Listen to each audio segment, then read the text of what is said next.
Good evening, everybody, and welcome to Daemonum, that shining beacon of light in the heart of the underworld. And welcome to another episode of the stream. Good evening. It is funny how, even when well prepared, you can feel as if you are not, in fact, prepared at all, which happened to occur tonight. I felt a little rushed, but I do believe I have everything in order. So, even if we don't. I see. Okay, gotcha. And that sounds good right about now, but I already had supper, and supper was chicken and rice and spicy stuff, because that's how I roll, and I'm gonna regret it later. Anyway, we have been going through Eiyuden Chronicle Rising for a while now, and I think we're actually getting pretty close to the end. So much so that I think this might be the final episode. Spicy hurts, but sometimes spicy is nice. Um, in any case, as it stands, like I was saying, I think this might actually be the last episode that I have for Eiyuden Chronicle Rising at this point, simply because we're at chapter 28. It really feels like things are coming to an end, and on top of that, we've kind of run out of dungeon to explore. I've gotten ultimate armors, ultimate weapons, I've maxed out a lot of stuff. So it seems like, yeah, we may be reaching the end of the story of the game. Suffice to say that I might take some time to do some of the cleaning up afterwards, but that's not going to be on stream. Basically, once the story's done, and we see what happens from there. But before I get into that, I have an announcement to make. I have posted the message for gauging interest on the next multi-world madness.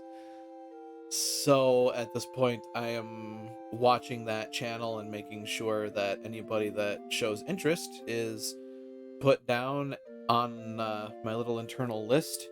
And yeah, the planning has begun on the next multi-world randomizer.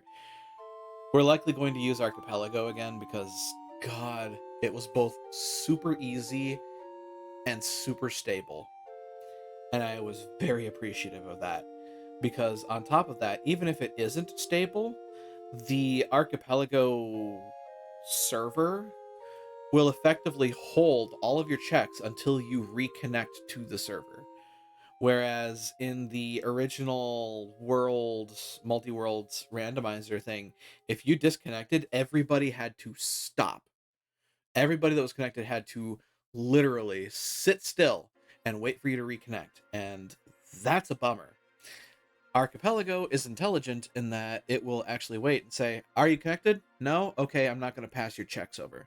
Are you connected? Yes? Well, here's what you missed.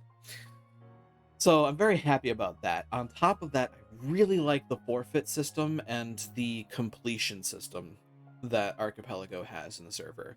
So if you, for some reason, have to go and do something and you don't want to hold everybody else up, you can hit a forfeit button and it will take all the checks in your system and spread them out wherever they need to go. It's basically as if you have opened all of your chests and gotten all of your checks done, and you can just move on with your day. Beyond that, it also triggers when you finish the game. So, if you're in go mode and you can take on Ganon, say, in Ocarina of Time, go do it. You don't have to go through all of the dungeons and do all the checks to get everybody else's stuff. As soon as you beat Ganon, your checks go off to everybody else.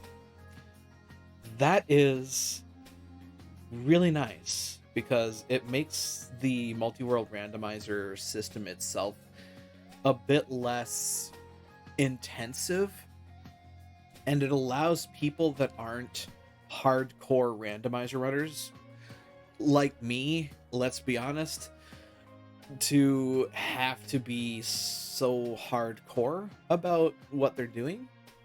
That having been said, I'm not shirking the responsibility of learning, and even as even as early as, or even as late, I should say, as like 5:35, this evening, I was looking up tricks that I could do to both figure out, okay, where should I go? Like, what should my route be in the game? And how to get specific checks without specific items. I've also recently-ish learned the Basement 1 skip in Deku Tree, so I mean, slowly but surely I'm learning tricks to speed up my gameplay of Ocarina of Time. And quite honestly, the thought has occurred to me to roll up a randomizer seed and just run it again. Just my own randomizer. Just to see, A, how well I can do now, and B, if some of my theories kind of hold. But all of that to say, I am very much looking forward to the next. Oh boy, I'm very much looking forward to the next multi-world madness, and I think really, as this goes on, as I get a couple more of these under my belt, I might actually open it up to non-storytellers members, and may even, if people are interested, post it in my own server and see if other server members want to join in on the fun. One of the big things about this whole situation and whole system is that I intend it to be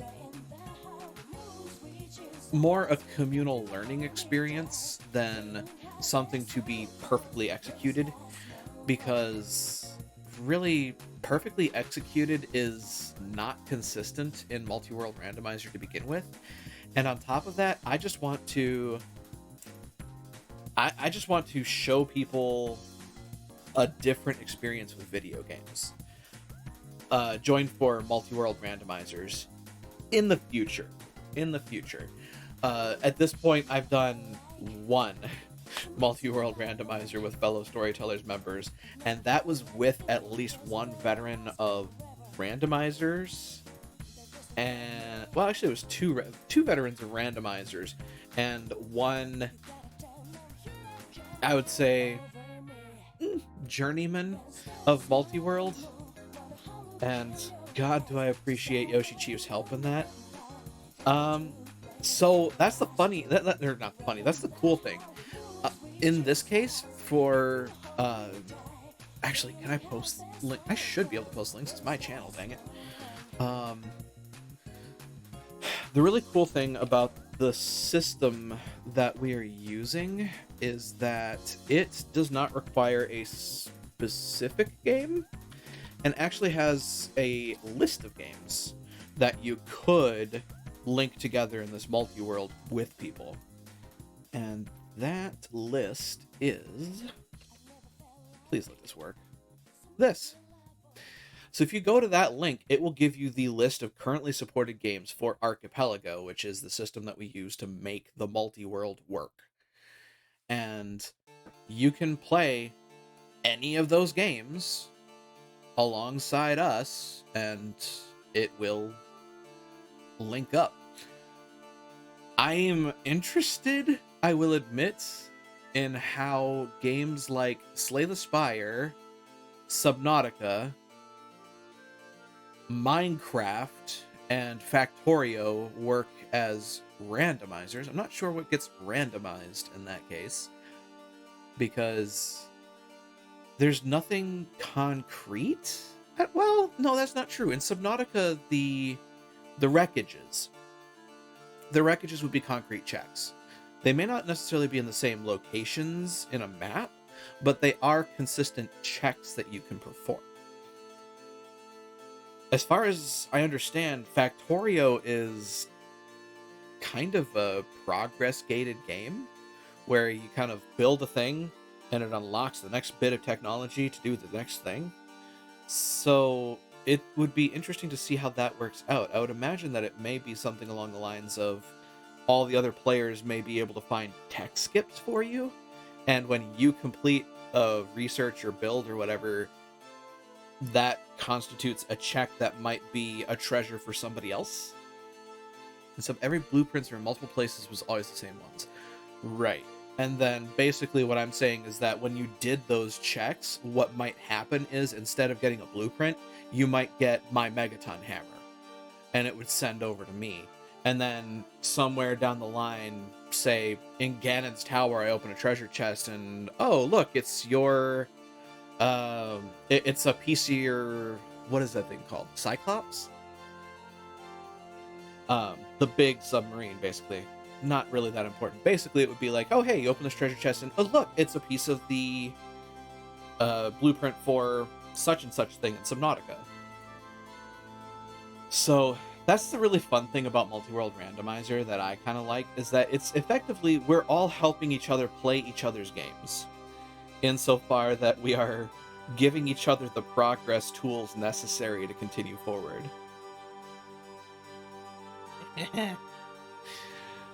So that's something admittedly in the far-flung future. Like I said, I've really only ever been through one multi-world rando at all. And the first one started as, okay, let's see if there's interest in this. And I wound up finding a couple of folks that were really gung-ho about it, and I found a cluster of folks that were like, well, if time had worked in our favor, we would have done it. Unfortunately, life happened, and people had to go do what they needed to do, and I don't fault them for that. I'm hoping that this time, pardon me, I'm hoping that this time we have a bit less of life getting in the way. Where stuff is not there.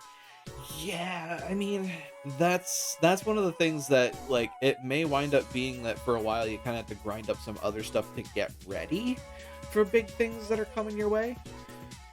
But then again, I mean, if you wind up getting the Cyclops almost immediately, that's going to be an interesting experience, isn't it? As opposed to, you know, having to get Sea Glide and, you know, work your way up from there. Instead, you just, like, you know, get the end game submarine right away or something. That is very possible with a randomizer.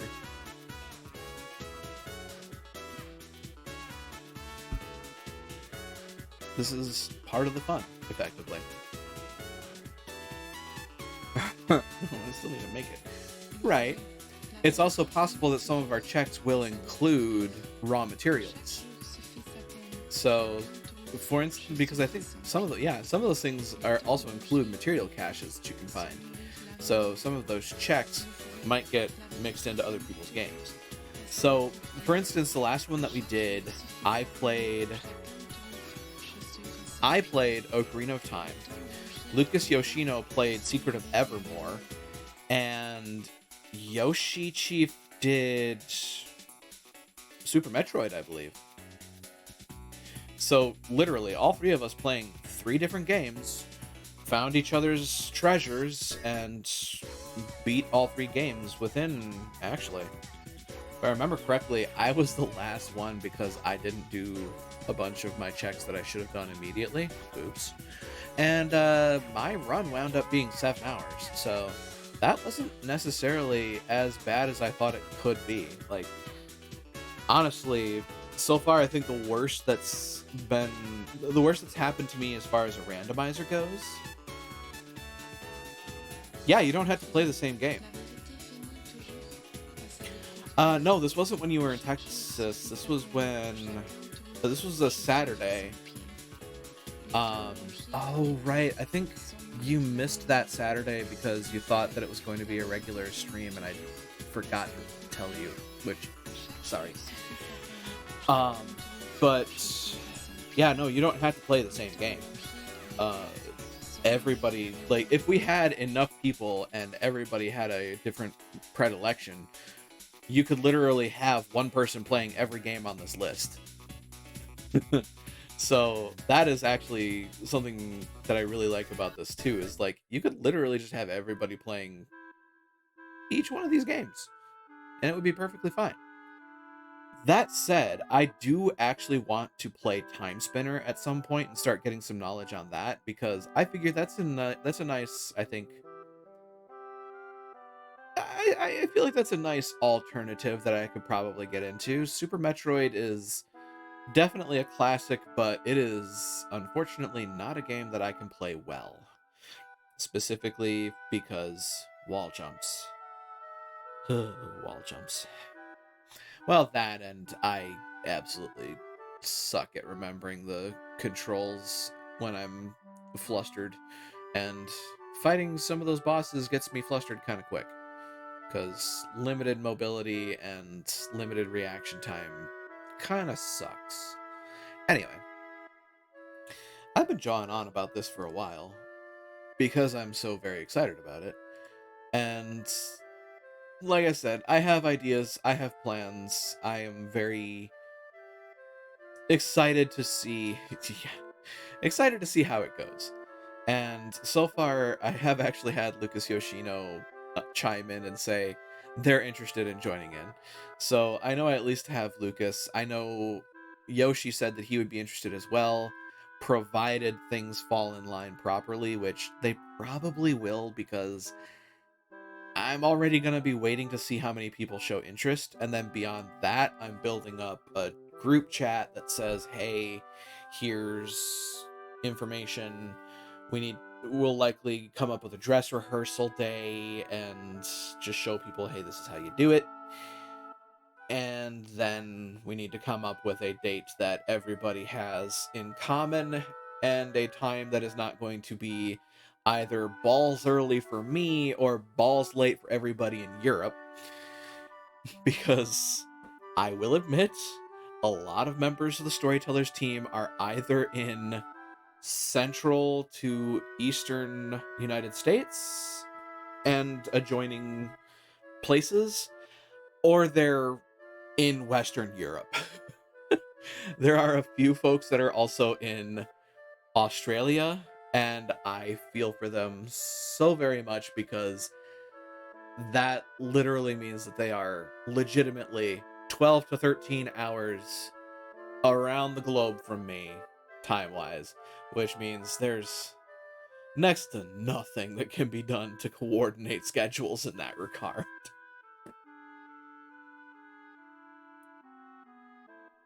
Tried the wall jump on Switch with a damn good controller. My fingers hurt. Oh my, I know. Like, that wall jump is nasty. But yes, by and large, the big thing is finding a time that everybody can be available for that's not going to absolutely grind them up.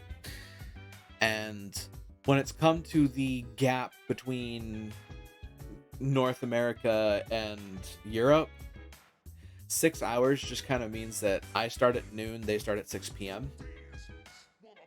Because if you do the math, my typical start time of 6 p.m. would mean midnight for them, and that's not nice. It's really not nice. So I figure I can start earlier as long as I plan for it, and that's that. Thankfully, that wiggle room is there, but then again, if you look at, for instance, Australia, that means that, noon for me is midnight for them, 6 p.m. for me is 6 a.m. for them. Kind of like, no matter how I cut it, that's just mean to anyone and everyone. So I really feel bad about that, and I wish there was a way to fix that, but unfortunately I do not control time. Also, good lord, if I controlled time, even I would be afraid. But all of that aside, there were plans to play a game today, and goodness me, it's kind of dawning on me that I'm reaching the point where I can start doing just chatting streams, potentially. That could be fun in the future. In any case, we have a game to get to. Namely, we have a village to see the history of. So let's get dangerous. And if you get that reference, kudos.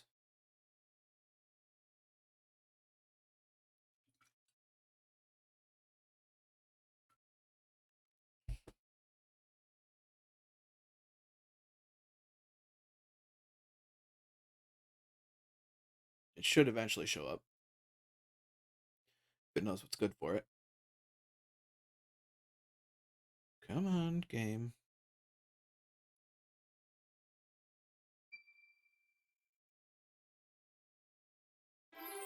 There we are. Okay.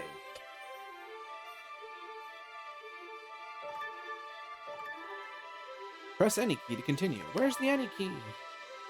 Har har.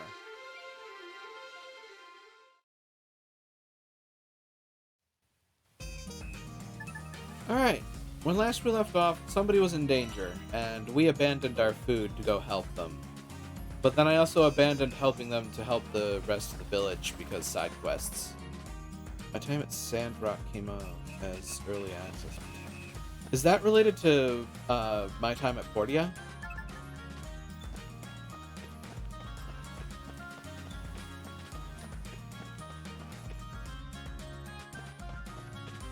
Portia.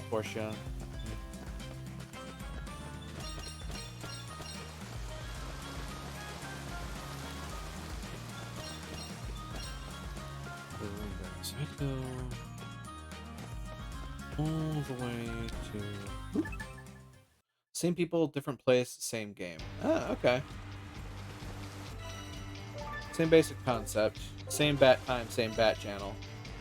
And once more, if you get that reference, kudos. And now they have voice acting.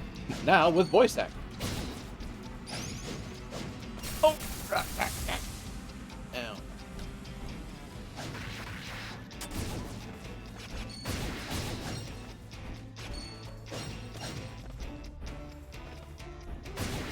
Backlip. No.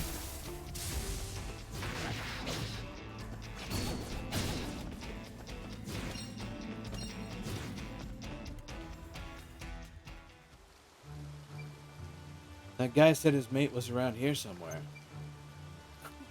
I can't let him find me here. That voice! It came from over there. Oh no. Another rune golem? You guys, please help me! Hold tight, mate. Over here, you ugly mug. We'll take you on.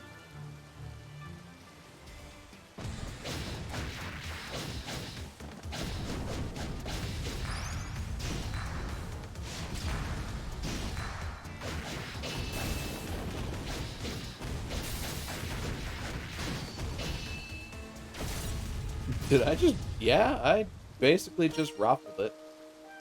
Thank you. You guys saved my life. You can thank your pal when you see him next. He told us he left you here and asked us to help.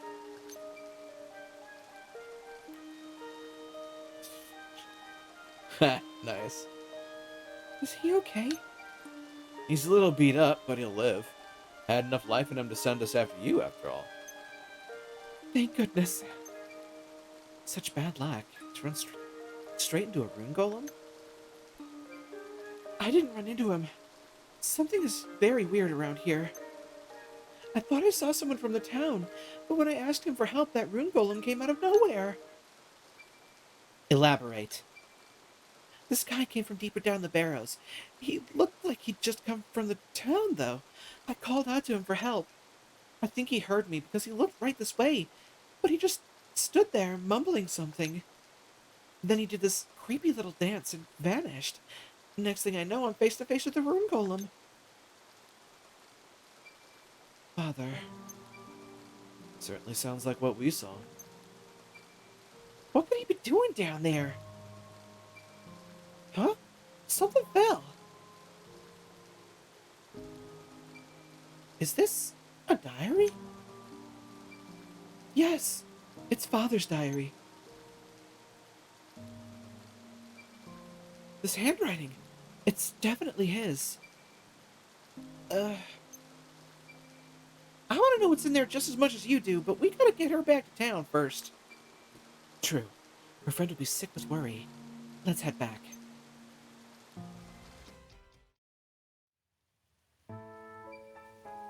Your friend is safe and sound, sir. Oh, thank goodness. I won't forget this kindness. Here, take a stamp. This has me rethinking this whole adventurer thing. Maybe I'm just not cut out for it.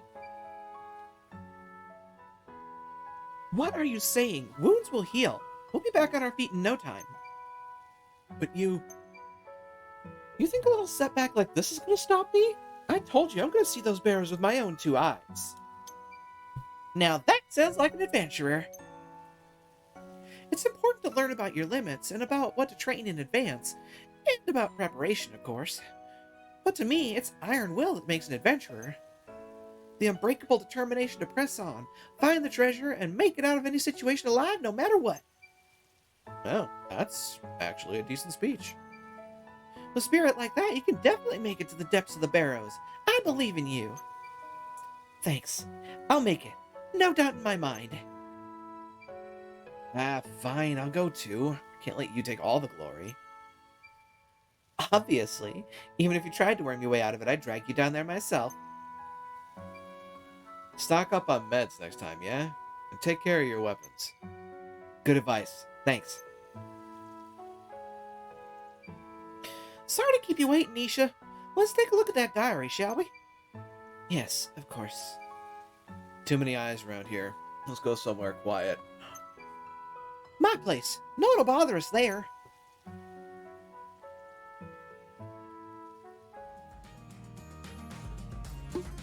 Okay, well, that's another 10 stamps. And a level up. Golden plate, curry powder, and purple slime jelly. That makes it chapter 29. I believe. Yep, after the truth. That'll mean return to the base. But first...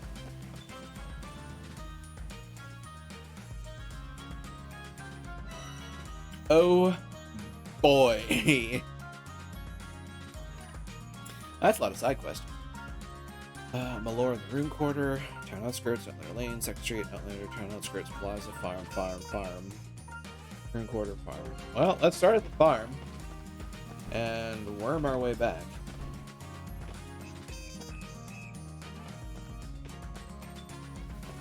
Oh my god, he's adorable! Miss? You okay, kid? My name is North. I lost my papa. Would you help me? Sure, tell me about your papa. You don't know him? He's the best hunter in the lands. Hunter? Okay, I'll take a look around. He's so cute. Why is everyone so childish around here? You seem upset. Charlie's my name. I was hoping to make some friends here, but everyone's so immature. Not that I want to hang out with old folks or anything. You know, just someone a little older than me would be nice. I wonder if there's anyone who fits that description around here. I know one. I thought that too, but they're a little... Couldn't hurt to try. Please, tell me about this person. I'll tell you, but you might not like what you hear. Let me go check with them first. I'm not sure I like where that's going. You CJ? The same CJ who caught the legendary salmon? I'm Jill. I'm on a quest to catch the extra large salmon. Up for a challenge, are you? Extra large salmon? Wait, which is better? I can tell you which is bigger. Phrasing? In that case, challenge accepted.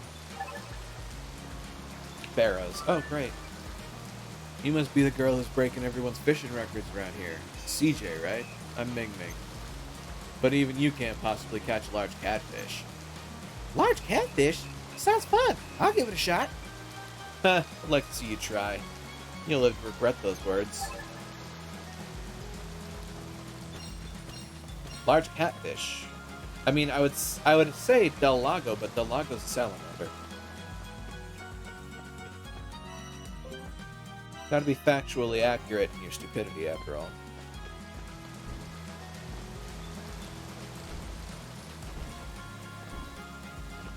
Weren't there 4 quests in the farm? Oh wait, no, I found 4. I have to find the father, older friends, and catch 2 fish. In the barrows.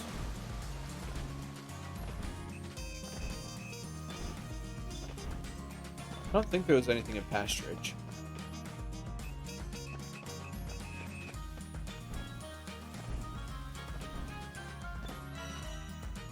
So that's 2nd Street, Room Quarter,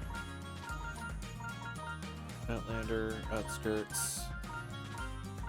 So really, if I just go down Outlander Lane and do the loop, I should be able to get everything in one go.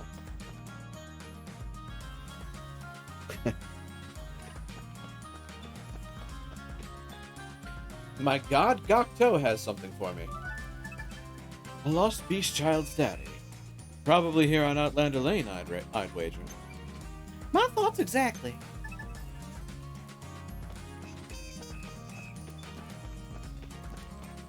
Also, hearing Gokto say daddy is just kind of... ugh. I don't know, that just feels unbecoming.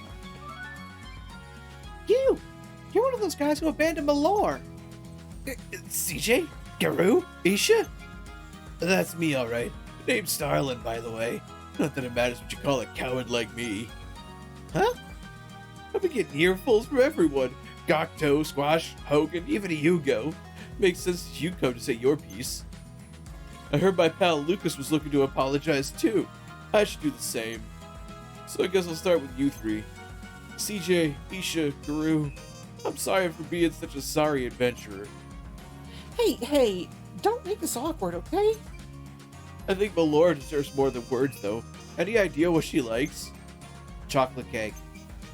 How do you, of all people, know that? I asked her last time we met. Took note of the important stuff. Important stuff? Chocolate cake it is. Do you, know where I might get one? I can get it for you, in exchange for a stamp, of course.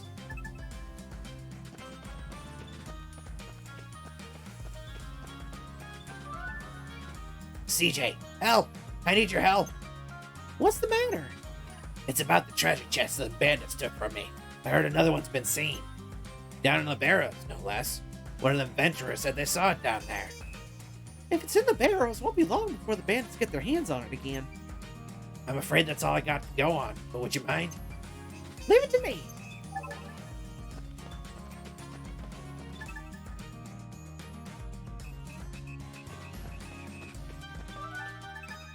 Say, Malor. What's up, CJ? There's this kid called Charlie looking for older friends. You wouldn't be interested in that, would you? Charlie, the fluffy kid? Interested? I'm in, CJ. Is that so? You okay, Malor? You look a little pensive. Oh, hi, Scavenger Girl. Yeah, I'm just thinking about what happened. Ah, the eruption. Yeah, that was really something. You don't think everyone hates me now, do you? Some self-awareness at last, huh? I'm sure they don't, but if you like, I can go ask around for you. Wait here, I'll report back in a bit.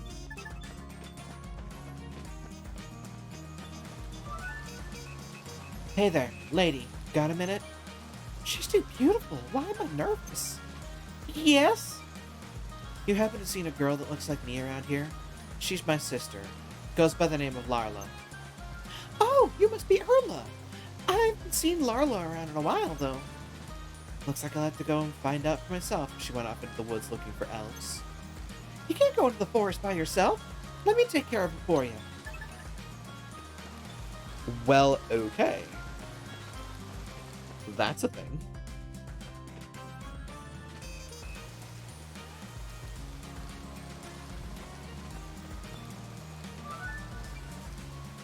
You are Miss CJ, are you not? Miss CJ. Wow. Yeah, that's me. I am Michelle. I believe you've already met my employer, Master Enzo. Oh, that gourmand guy who hangs around the inn. The very same. I've heard from my master that you are reliable. Got it upgraded from vile, did I? My master had intended to investigate the mine, you see. If plenty of ore were to be found within, this town would no doubt be a prime investment opportunity. In that case, please leave everything to my associate CJ here. What, Isha? Alright, we got what you asked for. Incredible! Now if you stamp my card, I'll be on my way.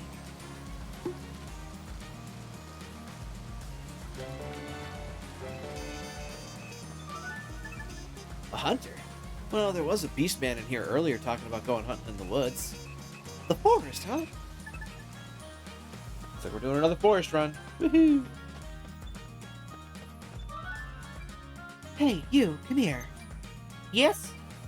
I'm Tarai, but it doesn't matter who I am. What matters is who you are. You know Master Eiyuden, don't you? Master Eiyuden? Suppose I do, yeah. I'll only ask this once then. There's nothing going on between you and Master Eiyuden, is there? Going on? Come on, mate. Look who you're talking to. Whatever. Look, I've been doing a little investigation on Master Eiyuden, and I found out he's partial to salted plums. Huh? I'd like to gift Master Eiyuden some salted plums, but I can't seem to find any around here. Would you try to track them down for me?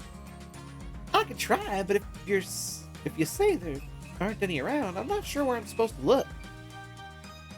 Hogan told me before that he stocked them from time to time. Unfortunately, now doesn't seem to be one of those times. Okay, well, if I find anything, I'll bring them straight to you. There's a little bit of writing issues there.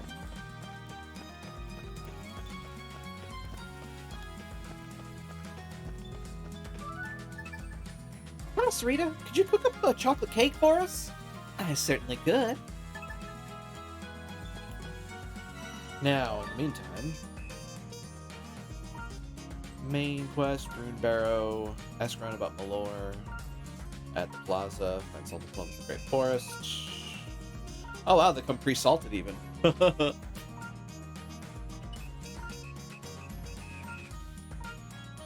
Hmm.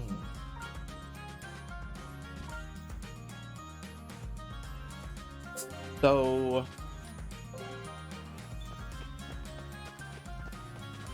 there's a forest run and a barrows run to do.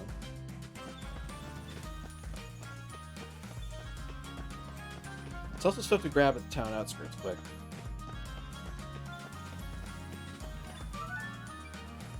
DJ, I'm bored. I need you to play with me. Play with you? I'm an adventurer, kid. Very busy. Don't you have any friends your own age? I guess it's not that easy to make friends, huh? I'll go find you some friends. Just wait here. North? That's my boy. Oh, great. Go get him. Get him! DJ, A moment? sure. What is it, Hugo? You enjoy collecting these stamps, yes? I have a task for you, if you're up to it. Go on. Frankly, it's been too quiet around here. My sword arm hasn't been this stiff in years. I should like to test my blade against giant hunks of ice. I've heard much of their durability. We shall see about that. I could probably get ice hunks from the monsters on the summit, I suppose. Got it. Be right back. And now I have to do the snow peak too. Yay.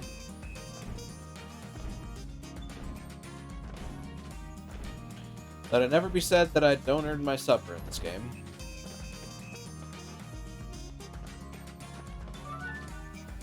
Young lady, you may call me Jackie. You have the look of an adventurer about you. Have you perchance heard tales of the Barrows being home to a rather special hammer in your adventures? I haven't yet, but I'm more than happy to take a look for you. Wait here. Malor? That magic girl Malor? She's a liability from what I've heard. I, for one, wouldn't want to go adventuring with a sorcerer as wild as her. That's for sure. Can't say I blame you.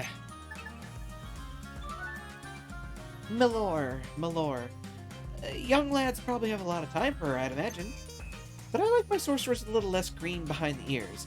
The type that can look after themselves in a pinch. She is pretty inexperienced, I suppose. That would certainly put people off.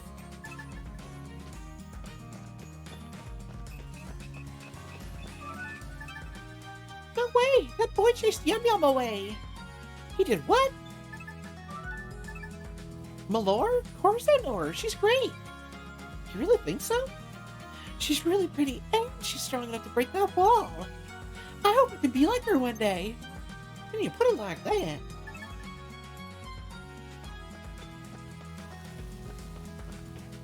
Well, things got interesting.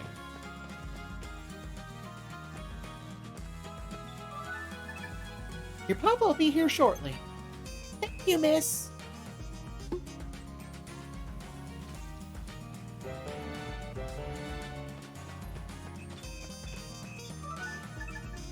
Valor said she'd be friends with you. She's a little older than you. Really? I'll go say hello. Thanks, old lady. Old lady?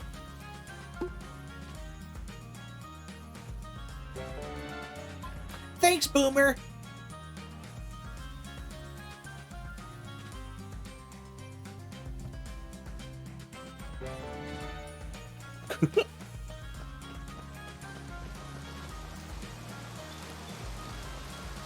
Two, you're looking for fish. I remember that.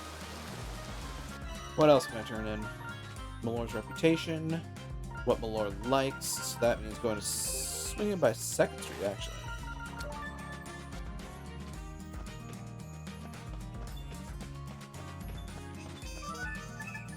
Here you go. 1 chocolate cake. She'll definitely hear you out when she sees this. I owe you guys big. As promised, a stamp.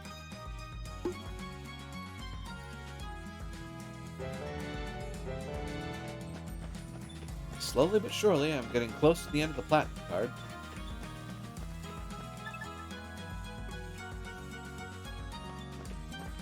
Oh, Malor's not gonna like this.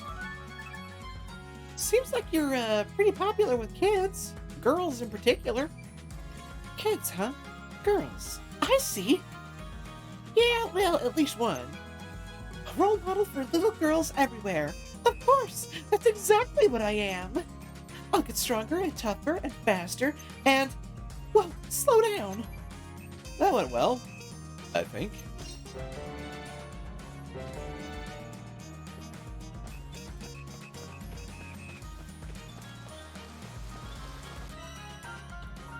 Alright, now 1, 2, 3, 4, 5, 6, 7, 8.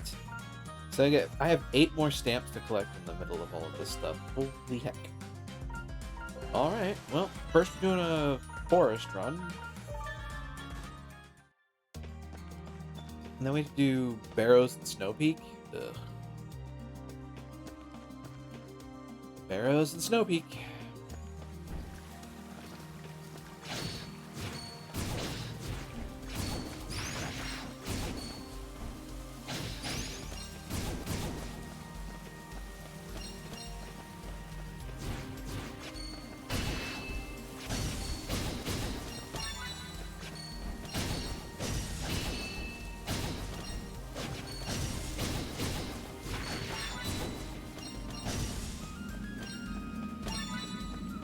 I've damn near gotten that first screen down to a dance.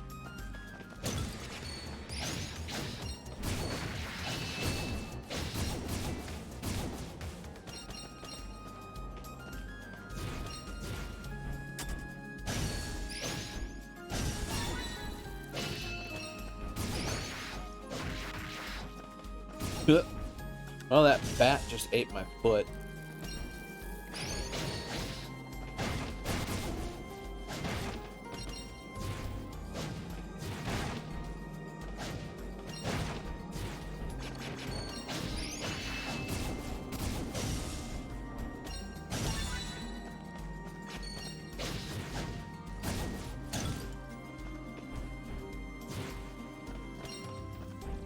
Let's go this way.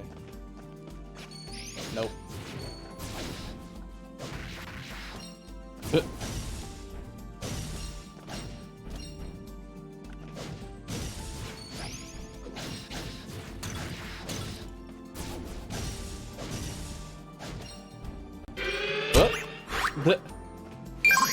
Hello, Yoshi. Welcome on in. So, how did the rest of your randomizer go for the evening, by the way? And welcome on in, everybody. My name is Kailalahi. I am a variety streamer who tends to play RPGs, action adventure, platformer, shooter.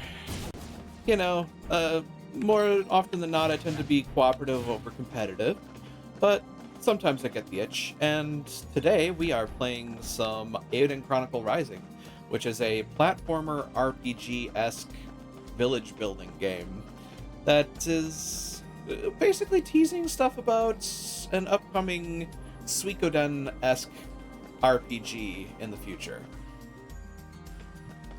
3 Zelda dungeons I didn't need to go to. One had one go mode item, of course, I have to be in the last. That kind of sounds like what happened to me with my last randomizer run.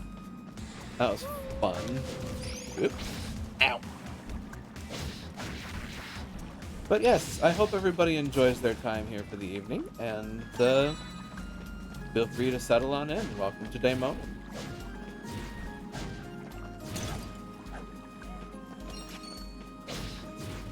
Also, I am vastly overleveled for this dungeon right now, but I need to go through here for side quests, so you know how that goes. It's time to make everything rue the day they picked on me in middle school.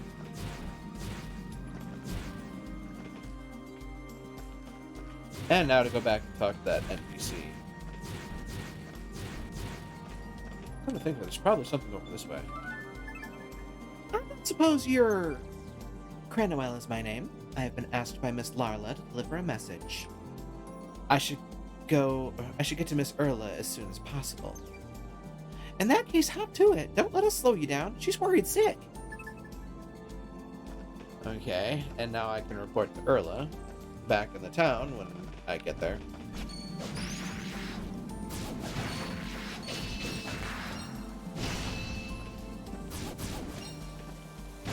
Oh yeah, by the way, the party includes three party members that have different combat styles. You have the fast, zippy, thief-esque character that fights with pickaxes. You have a mage, and then you have a giant kangaroo with a giant baseball bat sword.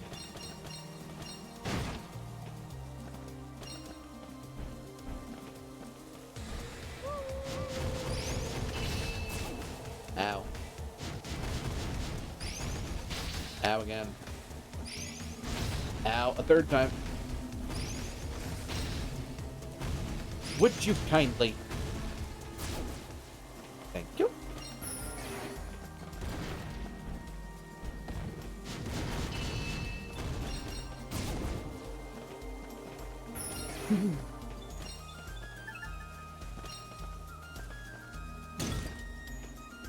Also, wait a minute. Hang on. Did any of this stuff go off? Huh. Oh my goodness, I just realized. Oh, I'm so sorry. Hang on. I have to rectify some stuff here, by the way. That never went off because I did forget something in my rush to get ready. Hang on. And for the sake of it as well, because this also tends to work by automation. Boy, I messed up there. I do apologize for that. Okay, now that's up. Let's give that a quick test before we continue forward. Oops. You know what? We're gonna make this appropriate because I deserve this for what just happened. Yeah, that should do. I do apologize about that. Anyway, moving on. So there's nothing extra here.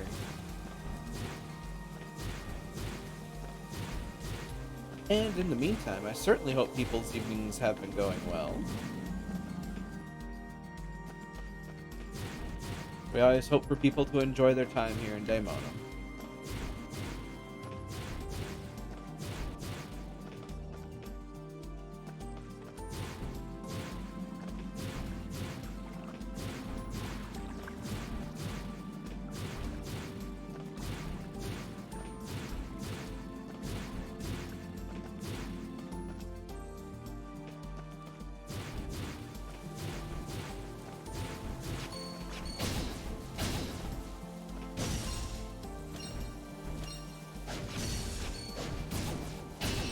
Ow.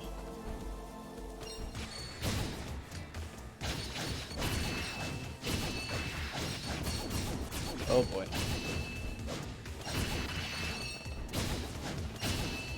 Oh, that's a lot of sugar.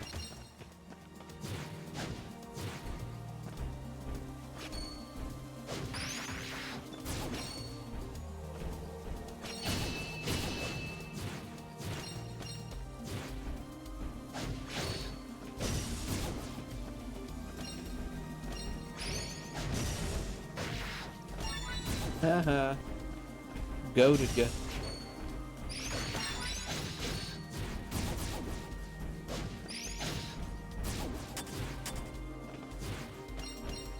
That's a good way to get stuck in level geometry. Probably be a good idea to avoid that.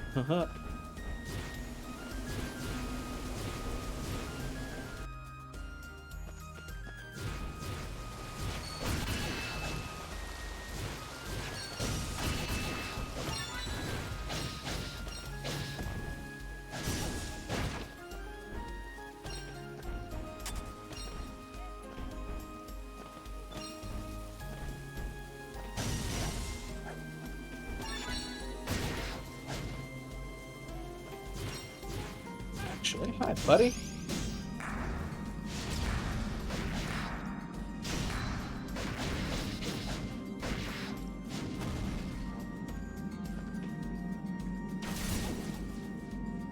Fun thing is, you can infinitely juggle enemies. Well, somewhat infinitely. They'll eventually disappear on you. Oh. Oh, jeez. Oh, no, there's two of them. Oh, there's two! Oh, you ate that fireball.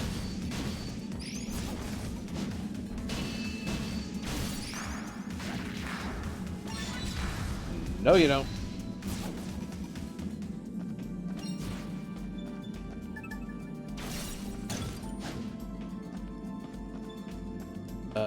Pick it up. Thank you. There we go.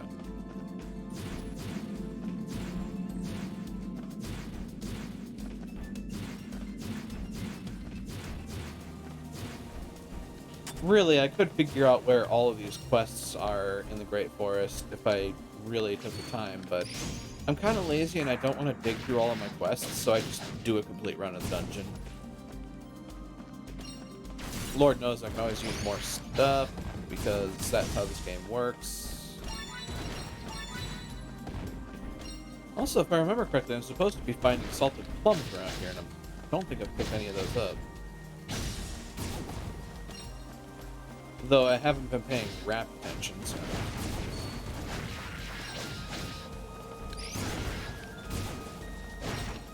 That's... No, that's bird egg.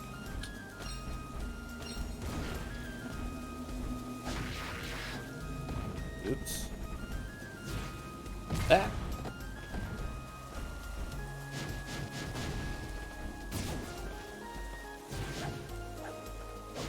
Barrel! Back! Yeah, I've been barreled. Hi, Lucas Yoshino. Welcome on in. Hope the evening finds you well. That's... great. There we go. Oh. I'm pretty sure that I'm almost done with this game. I'm just also doing side quests, because that's how I roll. Hydrate? Can do. Thanks for the hydrate.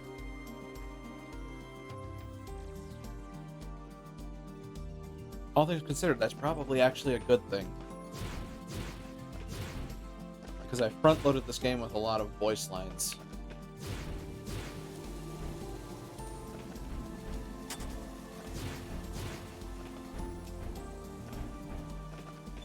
And bump up to here, which lands me on this side of that.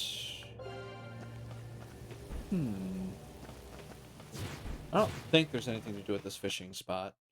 All the fishing I have to do is at the barrows. Yeah. Alright, well, time to beat the crap out of a giant tree, and then figure out what's going on from there.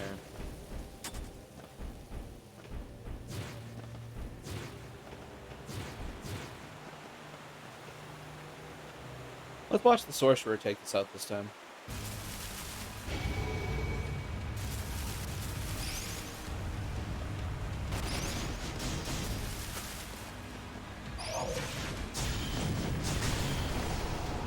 Yeah, that was trivial. Weakest member of the party just took out a boss. NBD. I'll break that. I'll break that. Oh, that's a lot of football. I don't have to be as serious anymore. These things are deliriously underleveled for me.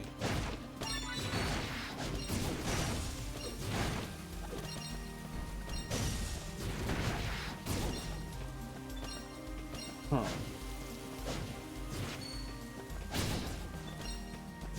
There we go. Hello, there's a quest. Stop, stop, they're already dead. Why would thieves have salted plums? This feels bizarre.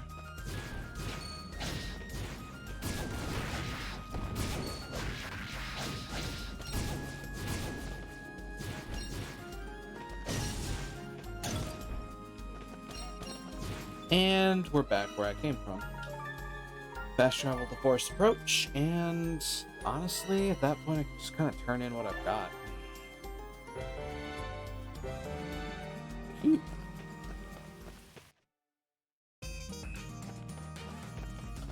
Right, it wasn't for Eiyuden, it was for somebody else.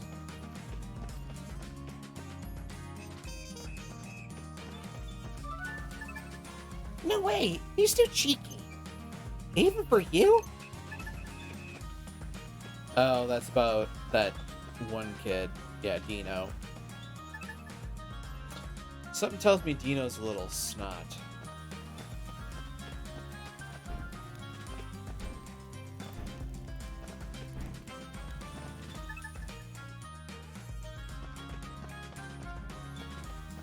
There was somebody to turn to on 2nd Street, right? No, the chest was in the barrows. So then, I don't think there was anybody on the rune quarter either. Oh. There was Erla. I found someone named Chronicle in the forest. That simpleton. She sent him of all people? Well, if your sister's okay, that's all that matters, right? If she's dumb enough to run off in the woods with Oh god. If she's dumb enough to run off in the woods, then more fool me for worrying about her. Whatever you say, stamp, please. That was a very strangely worded sentence compared to what I'm used to. Then more the fool am I? I'm not sure. Not sure how that should have gone. I found the salted plums you wanted. Thank you. Wow, these smell sour, huh? They sure do. Weird that he actually likes this stuff, isn't it? Yeah? What's all the fuss about? What's the matter with you two, huh? The smell this bold needs to be breathed in deep. oh God. Here, take your stamp. Oh, my lungs.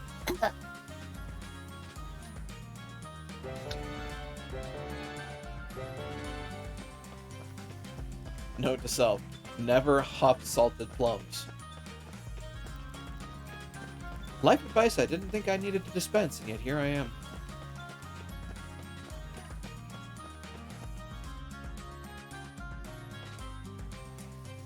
What else can I turn in?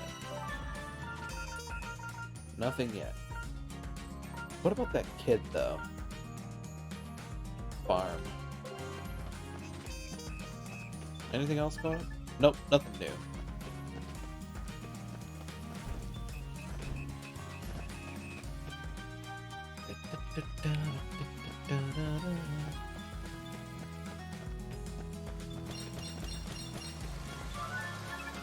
Sure.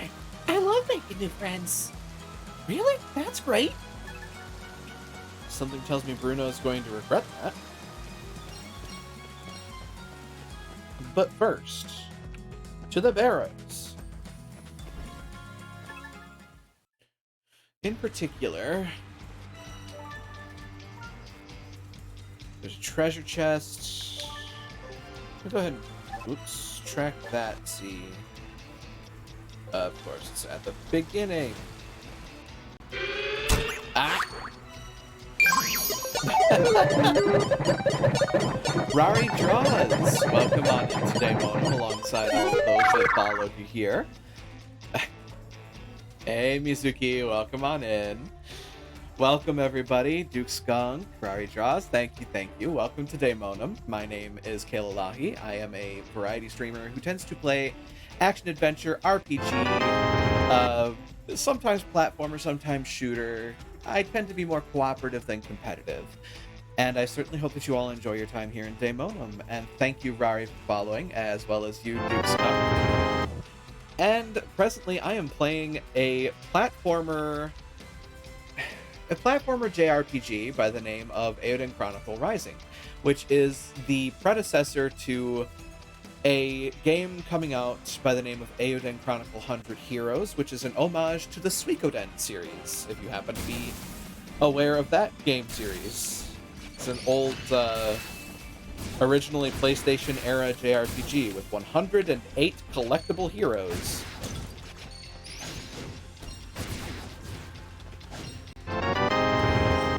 Novelty Act, thank you for the follow and welcome on into Daymonum. Hope you all enjoy your time and hope the evening finds you well.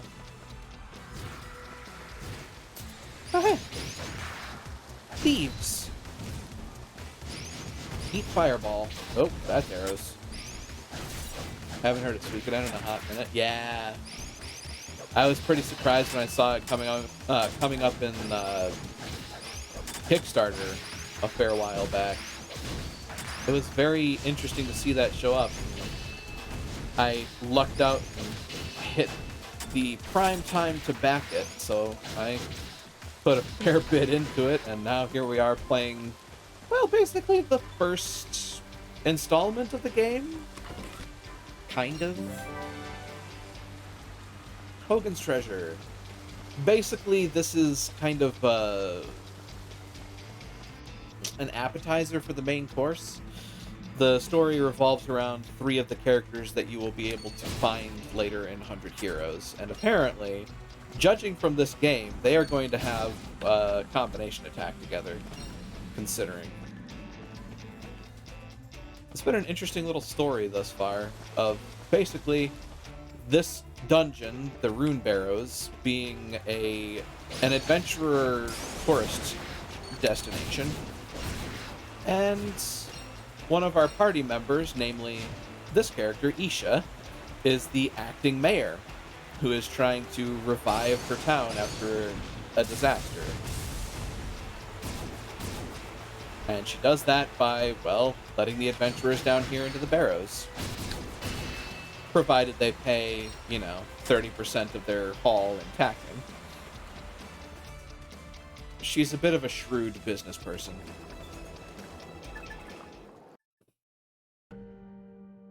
As a matter of fact, several people around town call her rapacious. Which is a very fancy word for saying miserly. Which is another fancy word for saying kinda cheap.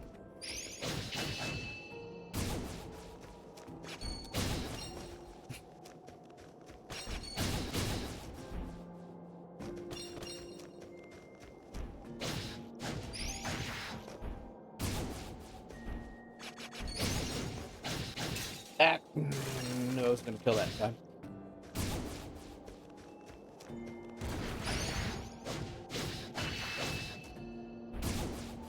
But yes, I am very much interested in seeing how 100 Heroes pans out. And once I get my hands on that, I will also definitely be streaming it here on Twitch. So I certainly hope that folks will be looking forward to that ride as much as I am. Ow. Ow.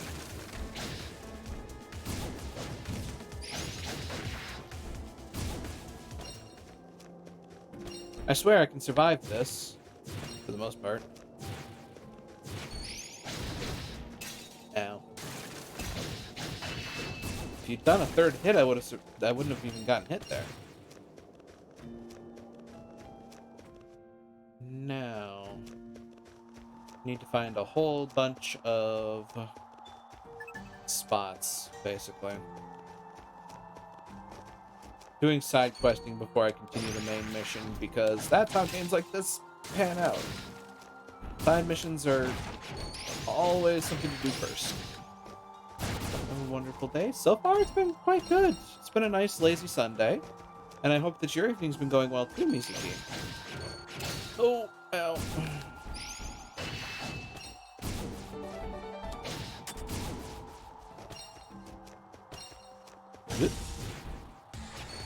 Oops. Oh, no you don't. Ow.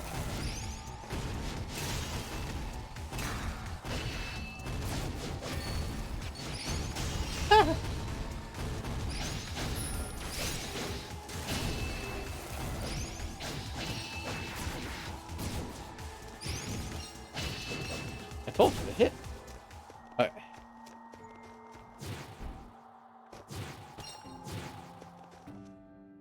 There we go. I'm still alive, and that's an important part.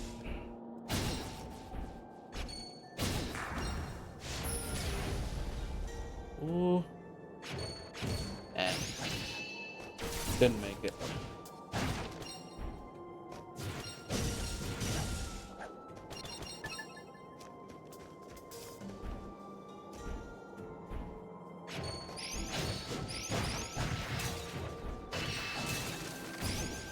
Wait.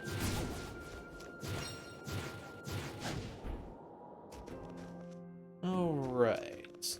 This is not the fishing spot. This is the Yeti's cave. It is now my cave. It's now my cave. Because I say so.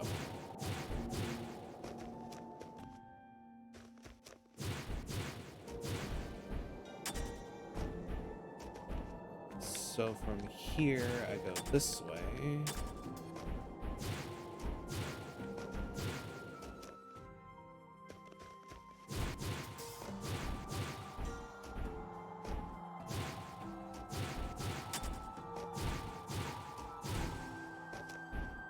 Double jump.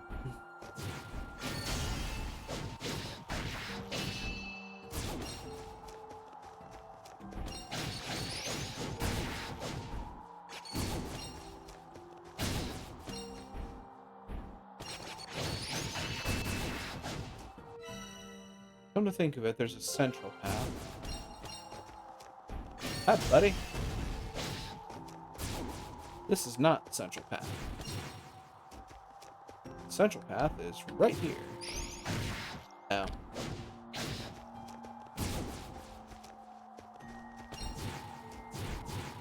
This is probably where I'm going to get the ice chunks.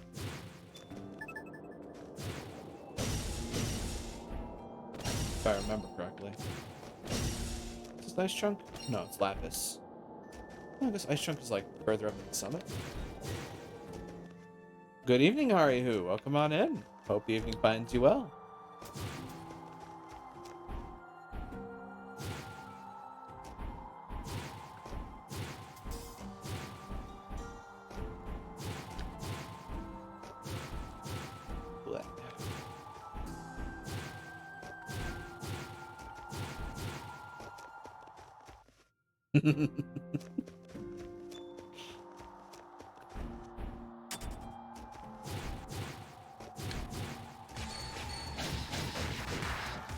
Indeed, a mouse has joined us this evening.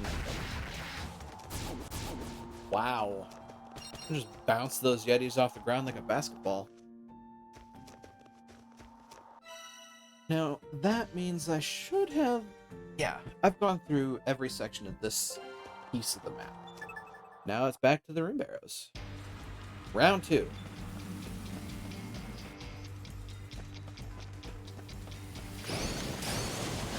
Here we go. Ow. The dash. Yeah. It's a nice, quick way to get around. It also has the capability to turn into an attack on button presses, right?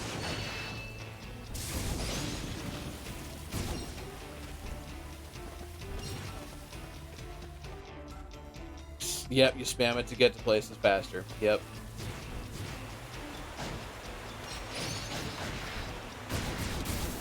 Ow.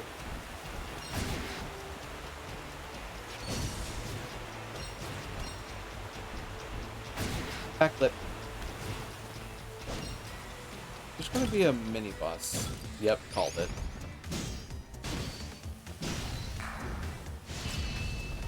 Yeah, that'll work.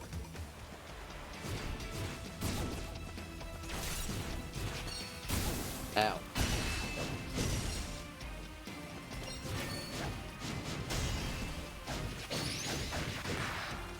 Bud. So I should go lower route first, because I think that actually leads to the fishing spot? Is that right? Or is this just a treasure room? Over-leveled way too much. Yeah. Hey, look, a mini boss. Just completely murk it. Yeah, basically. Oh, God.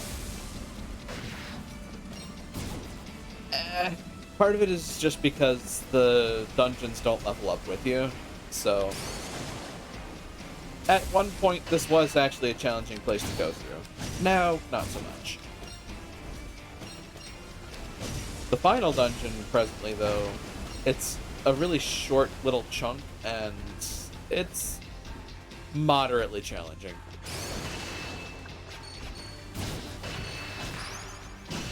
By and large, the reason it's challenging is because... Oh, no. Ow. Nope. The reason it's challenging at present is just because it actually deals damage to me. Whereas these things kind of don't.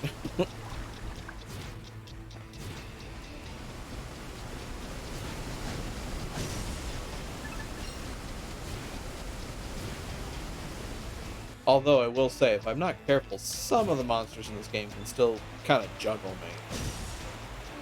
Oh yeah, this is the fishing spot. Oops. X, X, B, X, B, X, A, B. Trying to remember the button prompts. Extra large salmon received. Let's see if I can't catch that catfish. X, A, X, Y, X, Y, Y, X. Large catfish received. That's a bit straightforward. What else can I catch here while I'm at it? B, X, A, B, Y, A, A. Choice fish. That fish is choice.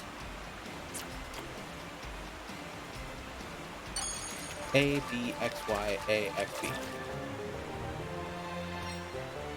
Ta-da! A, X, Y, B, Y, A, X, A, B. Not my choice. Succulent fish. That is a weird word. It's one of those words that you feel kind of dirty saying. I might head out. I am my head out.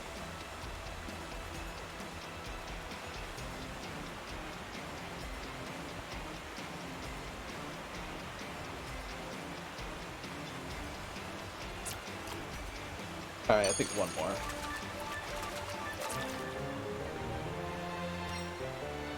Yeah, that'll do.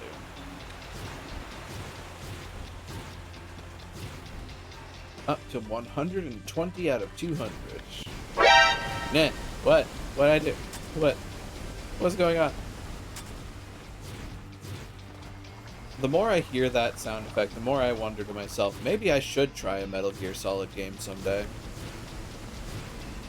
I'm sure that'd be worth a few laughs.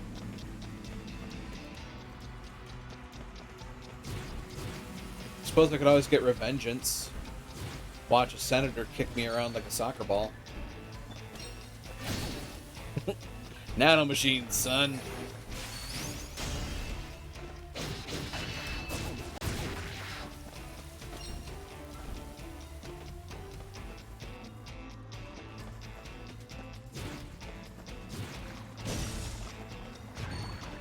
Alright, you. I remember when you were challenging.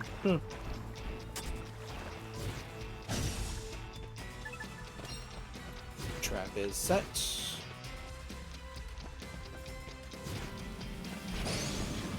Oh, that's bad. Backflip. Sure, I'll land there. And we'll get some bronze ore, which is totally a thing that happens in nature. Yep, no questions about that.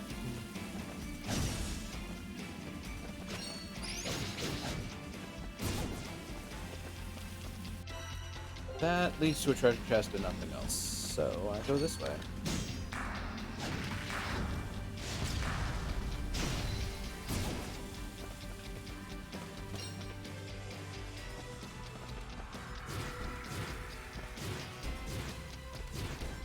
$133, and the next incoming thing is either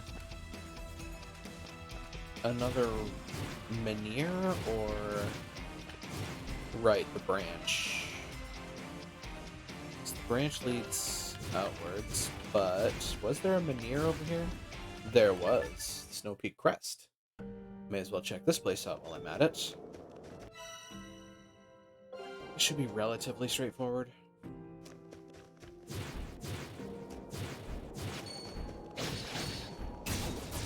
Ow.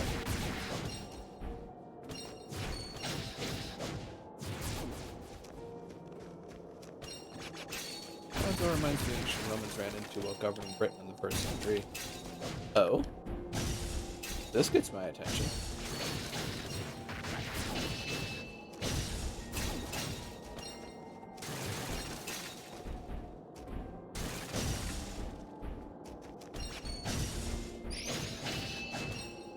Isn't that like...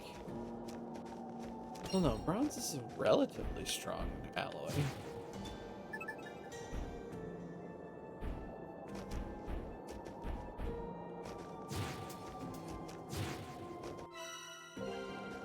And early ironwork was a little hit or miss. Ah! Colonel, I'm trying to sneak around, but I'm dummy thick at the clap of my ass cheeks. Keeps alerting the guards. That may have actually been a slightly better snake impression than the last time I tried that.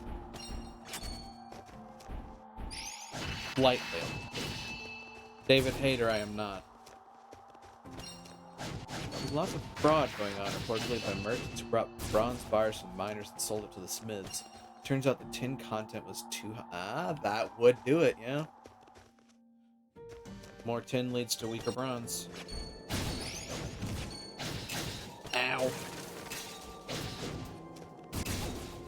I just walked right into that enemy.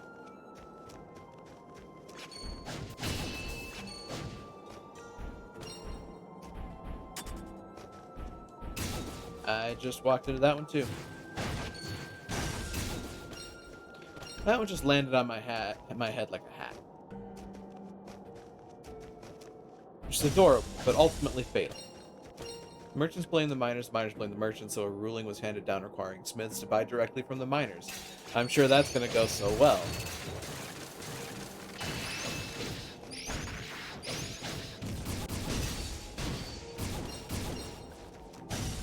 It's the first codified example of he who smelt it dealt it rule.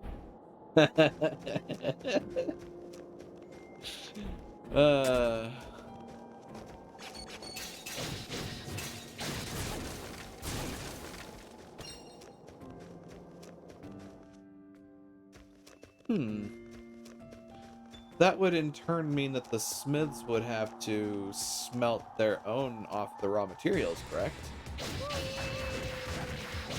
Because at that point, you know, if they can't trust either the merchants or the smith or the miners, then it would make logical sense that they would then say, okay, you get the raw materials and make it yourself. Alternatively, people were stupid and said, no, you'll just make the stuff, you'll just use the stuff that's made by the miners, and the miners could continue to, you know, be little shits about it. See, these are the sorts of thoughts that happen when you DM for tabletop games, because you're like, ooh, how can I, like, turn this into a genie wish? How can I turn this into a demon contract? It's like, oh yeah, sure, you'll get what you asked for. Are you sure you asked for the right thing?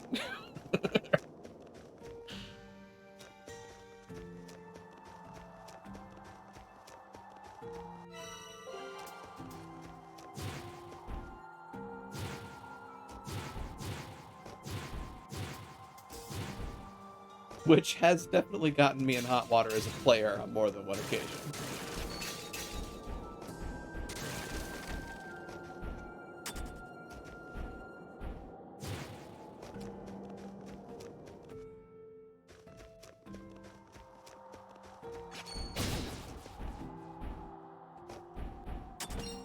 All right. And across the way go I. Bye-bye, bat.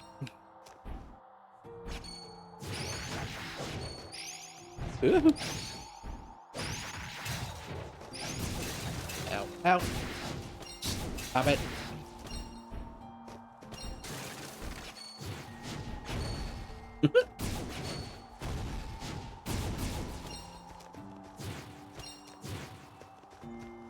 All right. Favorite example of that is from an old Dragon magazine cartoon. It's a genie saying, "So your wish is for me to raise all it." Oh no!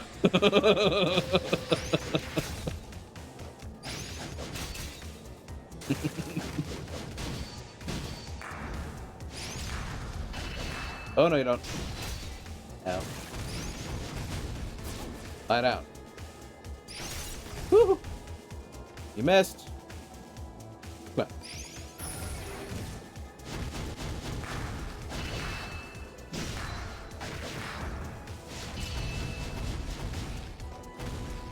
Well, that worked.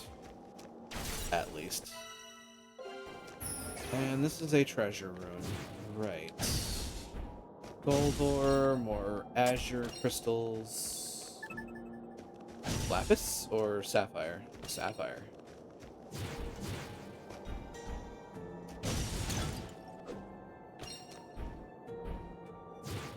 More money is more better. That's my treasure hunter's motto. Uh-oh. Floating along.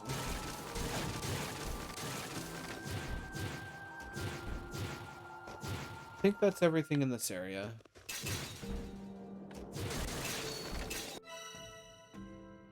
It appears to be everything in this area. 187 out of... Oh! Good eye. Thanks for that reminder. That would suggest I should probably head back to... Okay, so I got as far as Snowwolf's Edge. Go to Barrow's Arch and get to the farm manure. Thanks for that.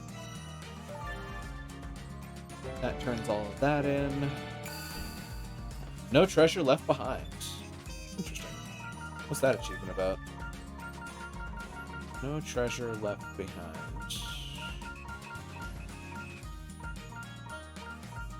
Obtain resources of all types. Oh, cool. So I have officially gotten every type of treasure in the game. Yeah, I think we're getting close to the end. So... next question. I just got done with... I think I actually want to go to...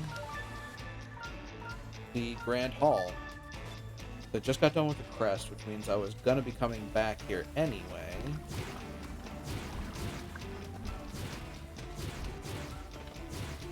And I go further into the Barrows now. Also, while I'm at it for giggles. Yeah, I need to go stream or save the game. Good point. I should go back to that signpost to do that. There's a hammer in the Rune Barrows, apparently. And then, yeah, so I have to get to the top of Shiver Peak, and I have to get to the end of the Barrows.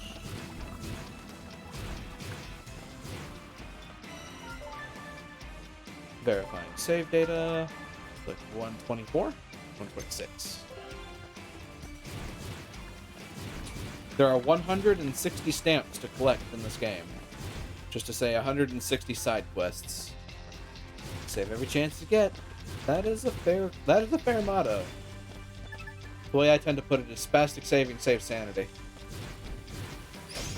Oh god. Hi, buddy. Ow. Oh, hey, you're new. Ow.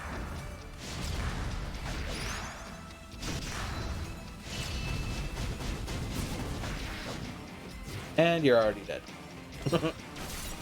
That'll be the hammer, I bet. Ah! Get back here. Get that locker, nerd. Ooh, ancient currency. I will take that with relish.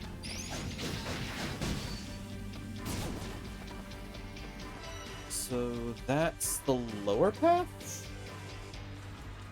I do believe. And if I remember correctly, the lower path does not lead to a Minier. Oh, there's a lot of you. No. Ow. Update, they fire lasers.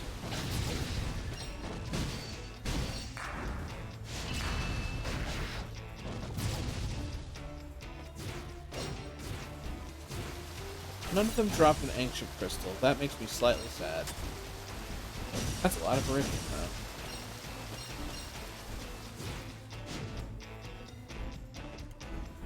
That is an emerald. Run across this side, and money.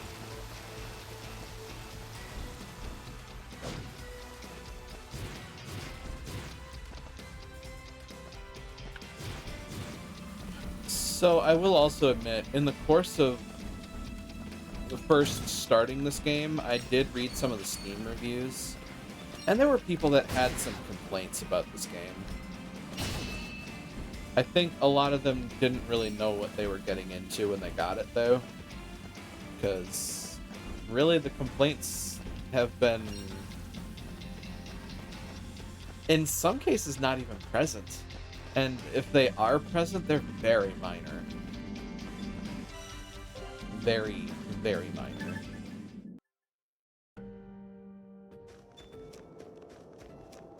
Poor CJ. Just getting beaten to hell. Of course, part of that was those... Part of that was fighting those, bandits at the start. Because they were high level.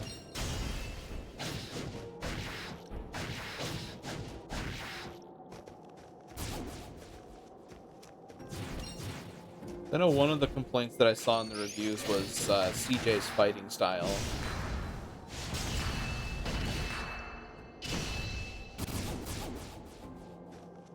Because they mentioned that the attacks that you do are directional reliant. So like, you got that for your basic combo, and then you have up attacks and you have down attacks. And apparently they said that the up and down attacks kept happening at random for them. So I get the feeling that they were working with a shoddy controller, but then blamed it on the game.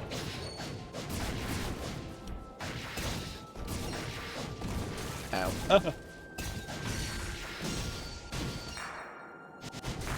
Fireball.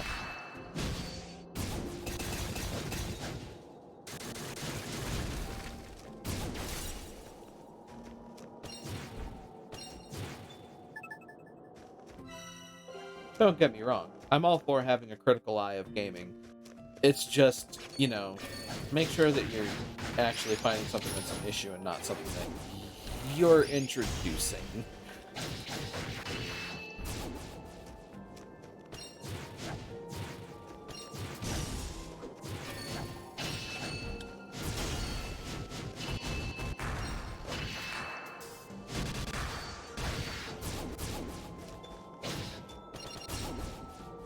Thunderbird eggs. Interesting. And now snowballs. No. Down, Fido. There's another one, isn't there? It's right behind me, isn't it?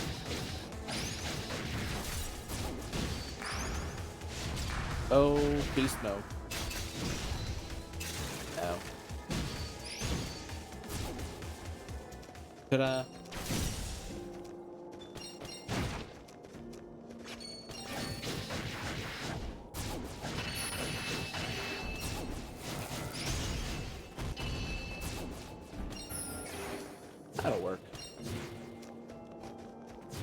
chest from the rune barrels, which I already did. Oof.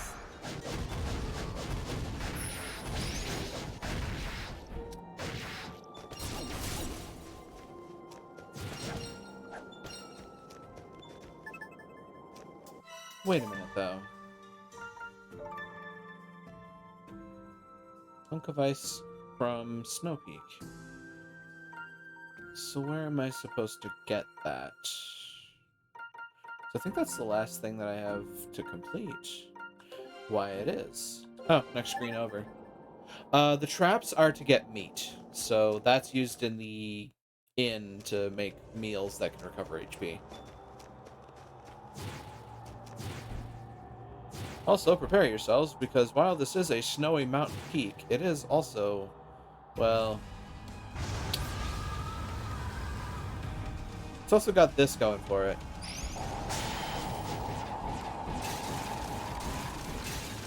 Ow. Ah.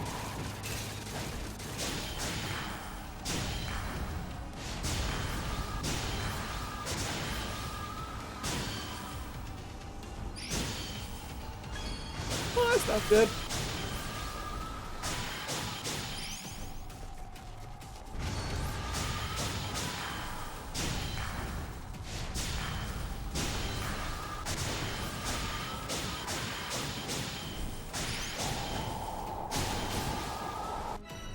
I just realized I'm using completely the wrong equipment for this. You, Earth Rune level 3, and you, Ice Rune level 3. You, Earth Rune level 2, and Ice Rune level 2. And you, Earth Rune level 2, Ice Rune level 2. These two Wookiees grabbed together effectively. Crunch. Ah! It is now a dead couple of Wookiees grafted together. And that gives me a giant hunk of ice. That tracks. I will say, interesting thing about Isha here is that depending on the rune she has equipped, it changes how her magic works.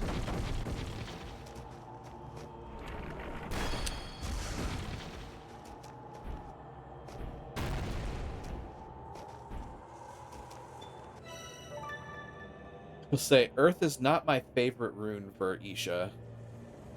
Just gonna put that out there, because it's a bit strange to use.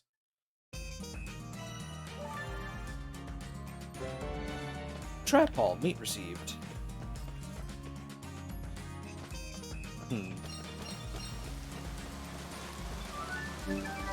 I caught it! I caught the large catfish! You did? Wow, that's amazing. Wait, no, that means I lose. I'll catch a bigger one, you'll see. You can try, buddy. I caught one of those extra large salmon you were talking about. No way, you caught it? I will not be bested by a whelp.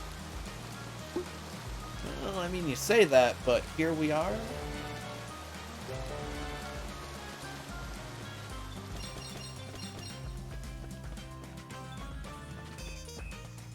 Alright, now I need to figure out all my turn-ins. Because they're literally all over the place. Come to think of it, I don't need to eat food to recover health. I can just go back to the base and heal up.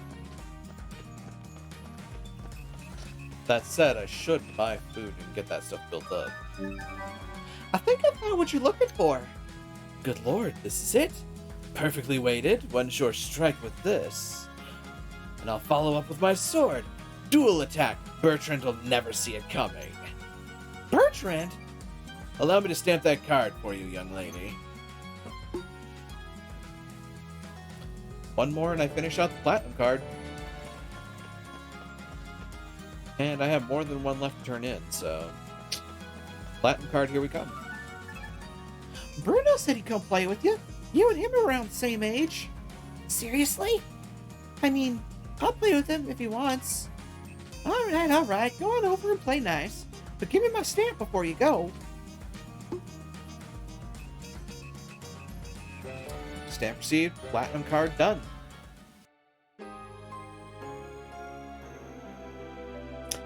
Oh, this place is getting very lively. Rumors about the town are spreading far and wide. People are coming from all corners of the world looking to set up shop right here. You can now link up to 5 chain attacks. Black card. One giant hunk of ice, just like you asked. You have my thanks. I'll probably need you to fetch another one soon.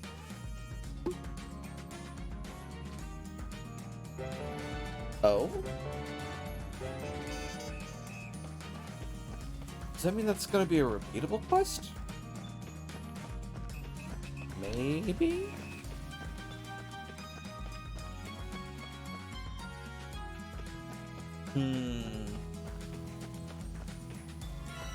What else have we got? One more. Right, Hogan and 2nd Street. Oh, cut out the middleman and just teleport over there.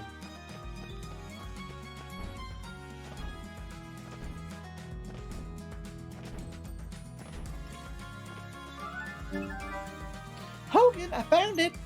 Fantastic. More wares to adorn my walls. Here, take a stamp. You've earned it.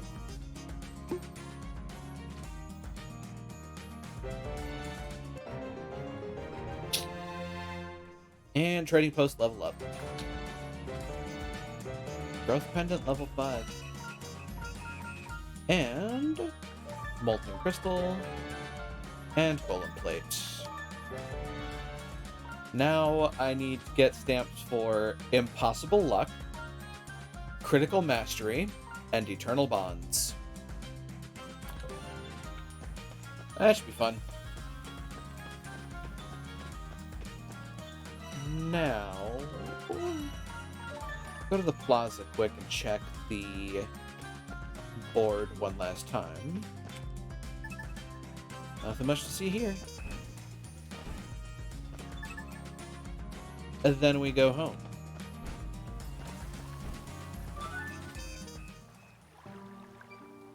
Let's see what's in here then. Right. May 3rd. I received a clandestine letter from the Galdean Empire regarding the rune barrows, signed by a man by the name of Hurstwine. He claimed to be in the service of a Galdean lord, but neglected to name any names. He offered a hefty sum in exchange for information on the barrows and exclusive rights to excavate therein. The barrows belong to the League of Nations. The choice to sell them off to some imperial nobleman is not mine alone to make. I must report this to Molka at once. Exclusive mining rights? Why is the Empire being so sneaky about it? I do not know. I did not know of any of this. Let's read on. May 18th. I cannot understand what Molka is thinking. He will grant New Navai neither funds to rebuild nor soldiers to protect its people from monsters. Surely even he can see this as a death sentence. And he had the gall to entrust me with matters pertaining to the barrows, some margrave he's turned out to be. How can I alone save a town that has been abandoned by its margrave? I fear I may no longer be in a position to resist Hurstwine's mysterious offer. I'd heard as much from the townsfolk, but what a useless margrave he turned out to be. He just left everyone to die. Margrave Mulka's behavior was certainly odd upon reflection. How could a greedy little man like him turn his nose up at the money-making potential of the barrows? Perhaps he and this Hurstwine character were conspiring together. You think the League of Nations would throw its oar in with the Empire? What's in it for them? Right. Selling the rights means the Empire gets to keep everything. The League wouldn't like that. If he was as greedy as you say, why wouldn't he keep it all for himself? Right, exactly. What if, instead, he had been promised something more valuable than that which could be found in the barrows? For example, his own life and the survival of House Chantra. Isha, what are you saying? If I were this Hurstwine fellow's lord, I would offer Mulka a chance to keep his lands free of Imperial influence, should the Empire become aggressive. In exchange, Mulka would be expected to turn a blind eye to anything regarding the Barrows. That alone would be enough to turn a spineless, self-serving man like Mulka. And the Empire could come and go as they pleased, with no one to oppose them. The League isn't just a tool for the Empire to use and abuse, though. What right would they have? You think the Empire would start a war over one measly little ruin? No, perhaps not over one ruin. Regardless, starting a war would mean giving up their anonymity. Why expose yourself if you didn't have to? We know not who this lord is. They're close enough to the Emperor to wield his power. They must be of considerable influence. Highly ranked, no doubt. Someone callous enough to manipulate Mulka so readily may not care if their actions result in war. Or worse still, someone intent on sowing the seeds of disorder. Someone for whom war is the goal. All right. Let's keep in mind that this is your own little fantasy we're talking about here.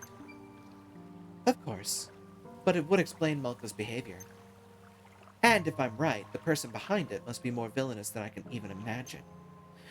A storm may yet be approaching. A big one. You sure know a lot about politics for a kid. Right? I told you before, my magic made it difficult to make friends. So my father bought me a great many books. The friends I knew in my books were the only friends I had. Remember, I live in a remote frontier town. Passing merchants and annual trips to the city were my only chance to add to my collection. Children's books were hard to come by. History, math, I was given a lot of awfully difficult books. Even still, I enjoyed when my father would read to me, and enjoyed learning to read myself even more. Every time I learned a new word, he'd pat my head, say something like, "You're so smart, Isha. Good job." Guru, you're not crying, are you? Of course not. Just got something in my eye. You're the one crying, mate. No, my eyes are just a little sweaty or something.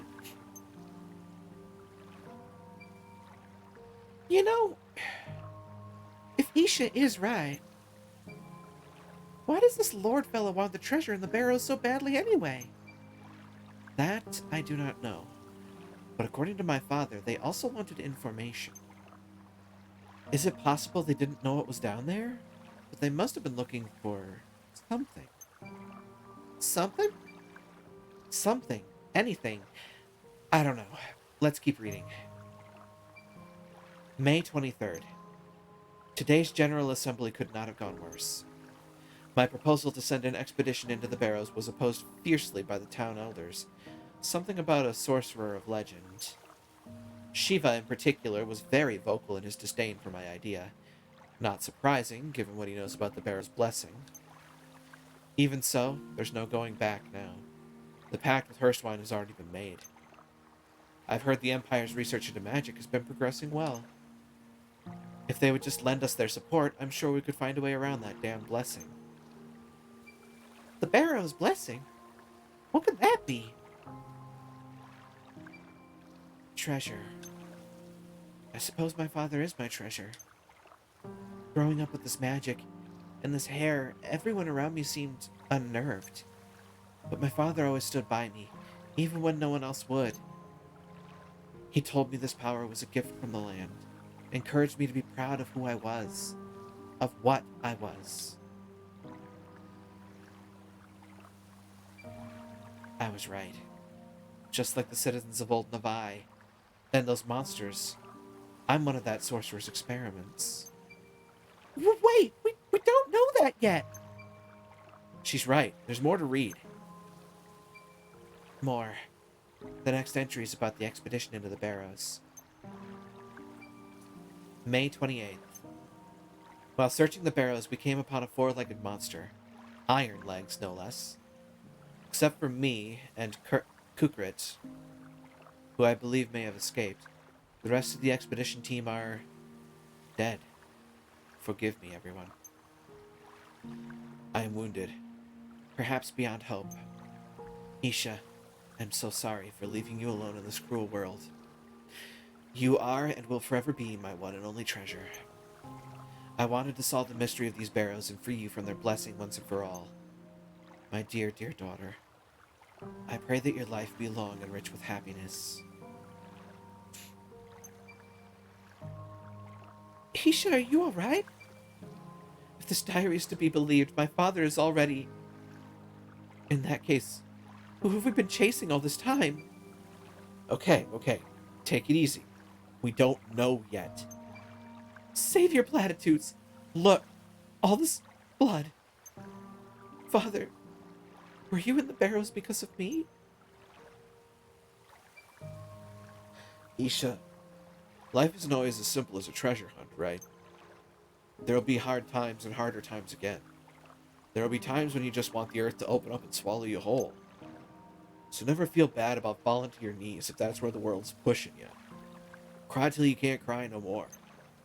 But never, and I mean never, let life break your spirit. When you're done crying, you stand up and press on, no matter what. Just like she said before.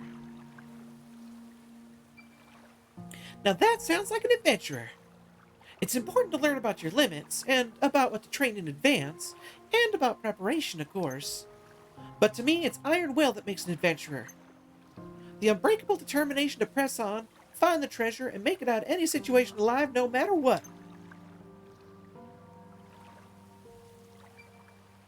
No matter what they throw at you.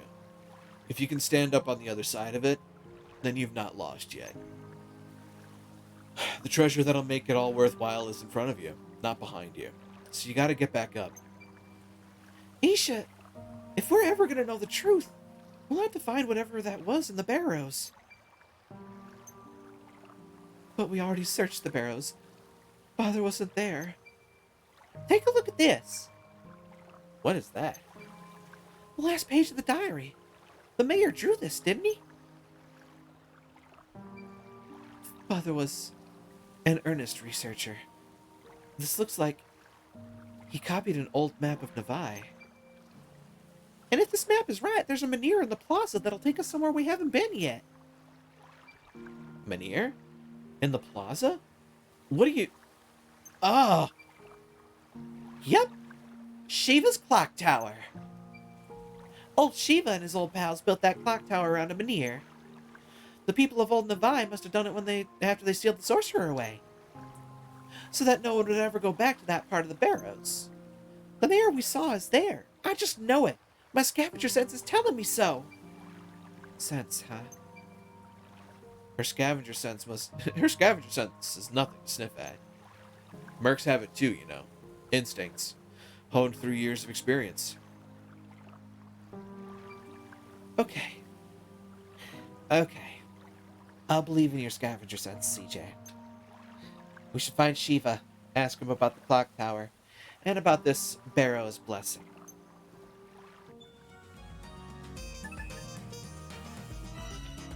Well, that was an expositional onslaught. Holy shit.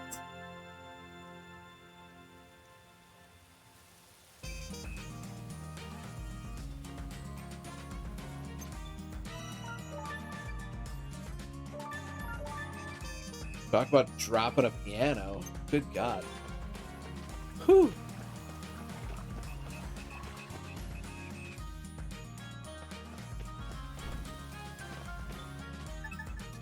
Nothing new. Oh, God. And now to deal with this coffin stuffer. Shiva, we'd like a word. Quite urgent. Can it wait? It cannot. We found the mayor's diary in the barrows. I think you should give it a quick look.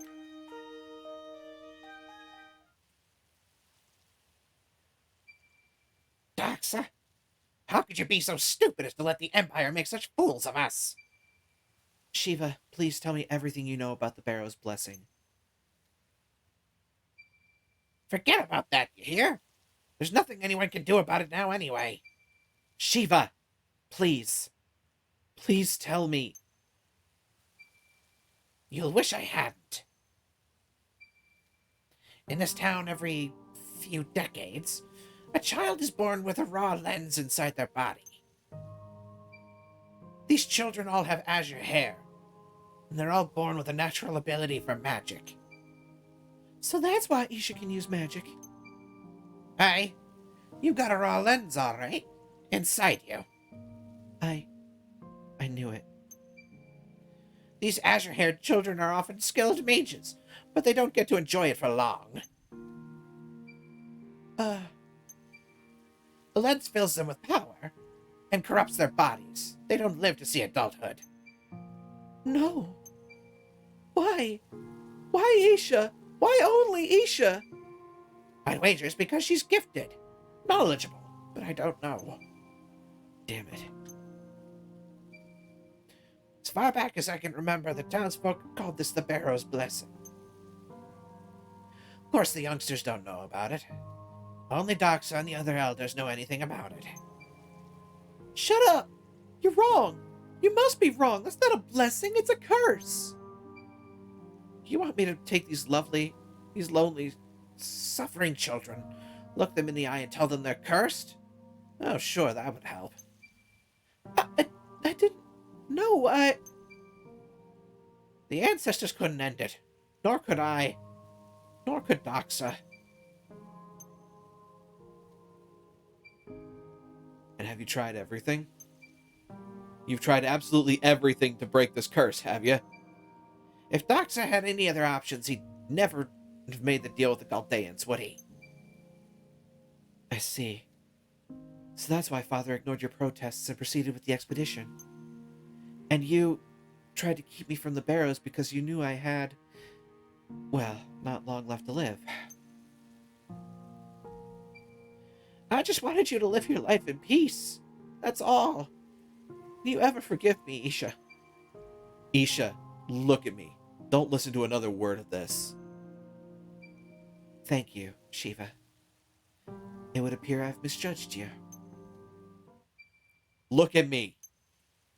You have every right to live. Anything you're born with belongs to you. Don't let some old curse make choices about who you are. What gives this sorcerer and his magic the right?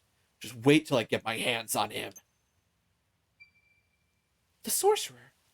Magic? Wait! The sigil! Look! The sigil the mayor drew in this diary is the same as the sigil I saw in that lab down in the Barrows.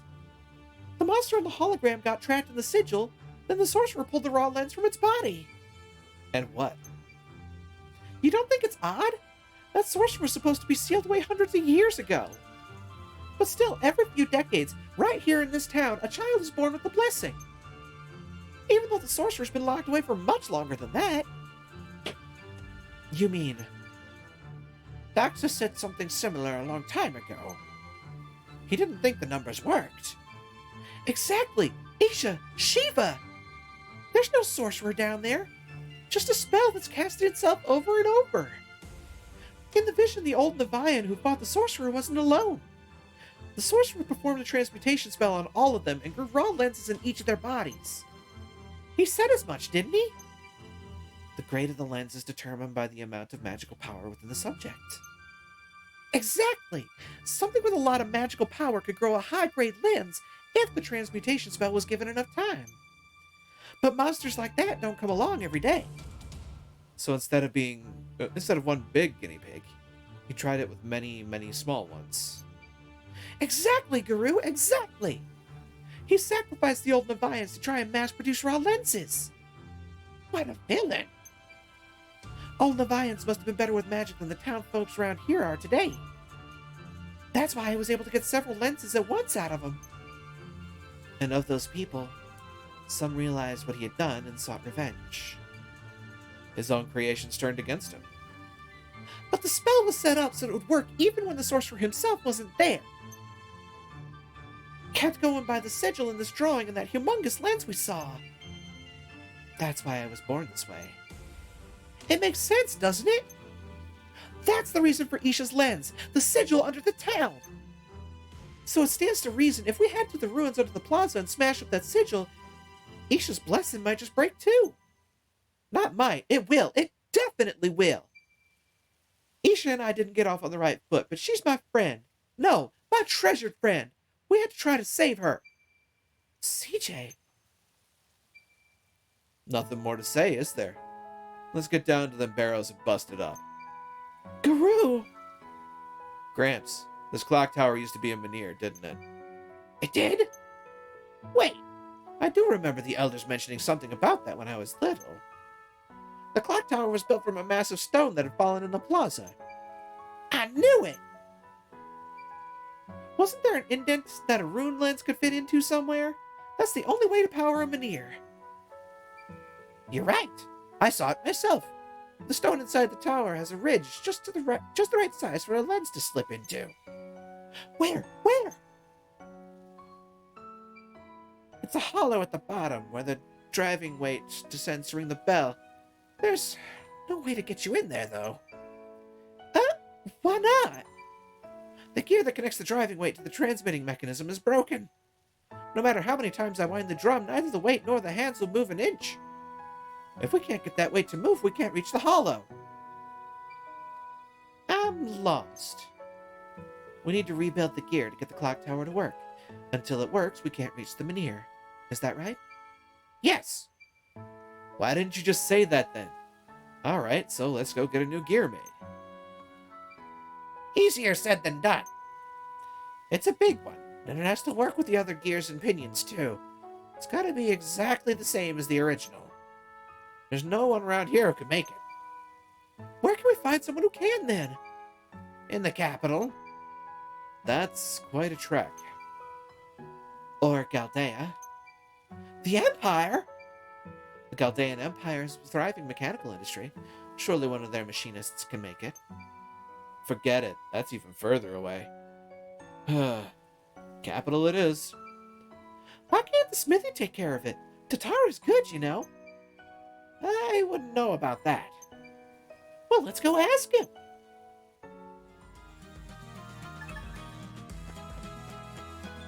Well, this just keeps getting better and better, doesn't it?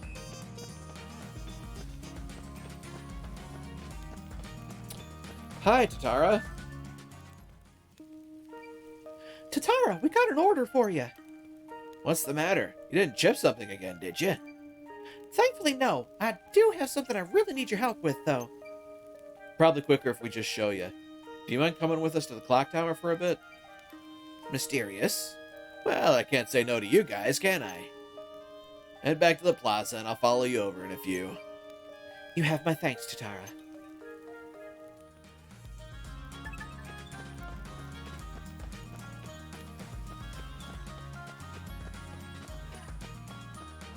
Whew.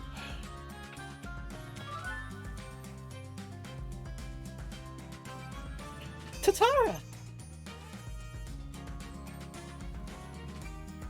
Even Shiva's here? What's this about? We've got something to show you, but it's in the clock tower, so come along.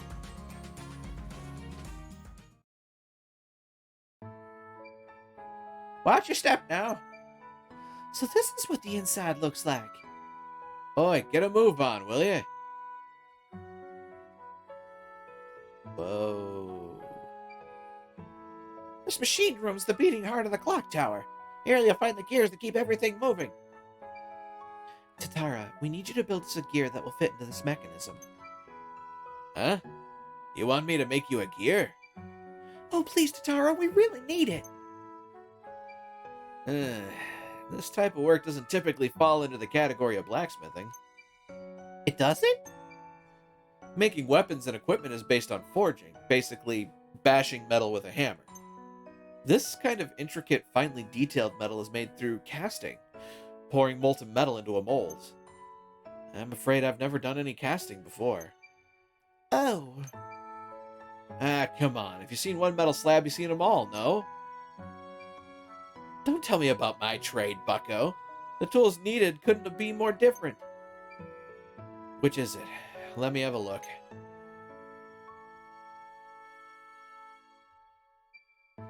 Huh.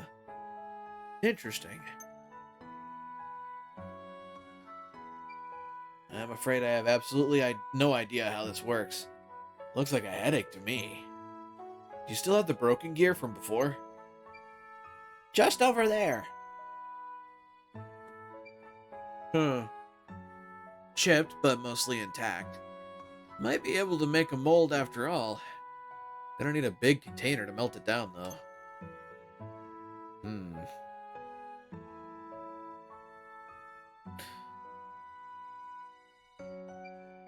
But I'll need... Yeah. Tatara? We'll take a mold of the broken gear, melt it down, and cast it anew. Might work, might not. Oh! But we need something else. And I'm guessing it's not easy to get? Star tears. Star tears? Astrolacrum. You're right, Guru. Not easy to get. Of course it's not. What is it, anyway? Star tears are what we call shooting stars. Tatara needs the type of steel that's taken from them. It's incredibly rare. What'd you need it for, anyway? Can't you just use the broken one? What if I could, but like I said, it's chipped. You can try looking for the chip if you want. Can't we just make the gears out of regular iron? It's just that we don't really have a lot of time. I wish there was more I could tell you. I wish there was more I could do, but all these gears are made out of astrolacrum. If we just shoved in a gear made from something else, it'd break right away. Let's all just go look for the gear fragment. The bit that broke off. I already tore the place asunder looking for it. Assuming it didn't shatter, someone in town must have it. Who'd have thought making a simple gear would be such a pain? There's no steel stronger than astrolacrum. Best there is for parts, weapons, and armor, too. But it chipped when it fell over in the earthquake. Must have been brittle. Poorly cast, probably. You might be right about that. All the other parts are still in one piece. So it's got a reputation, I see. Understood, Tatara. We'll get you what you need. Wait for us at your shop. Sure. I'll have my son and his miner pals haul these parts over. You lot take care now.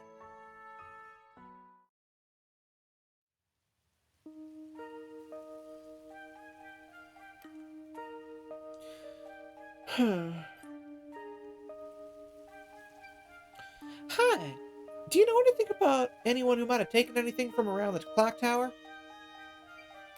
I'm looking for someone who might have a gear fragment. I reckon Awamori might know something about that. Awamori? Who's that? The drunkard who drinks in the plaza, even though a perfectly good tavern got built. Oh, that guy. I don't know why, but I have a feeling Awamori might be able to help. I'll go ask. Thanks. That dude has been sitting here for like a solid 3 sessions of the game, and now he's missing. Yeah, that's classic Chekhov's gun right there.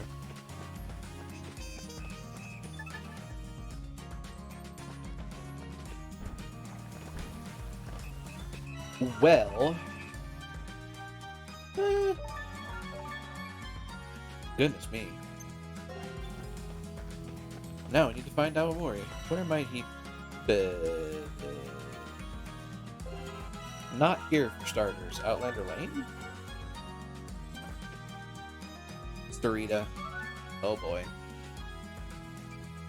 Have you seen Awamori about anywhere? I've already checked the plaza. Awamori, have you tried his house? I'm sure his wife Preda would know where to find him. Unless she's already killed him. So he's married. Where's his house then? Well into the residential district. Thanks a lot.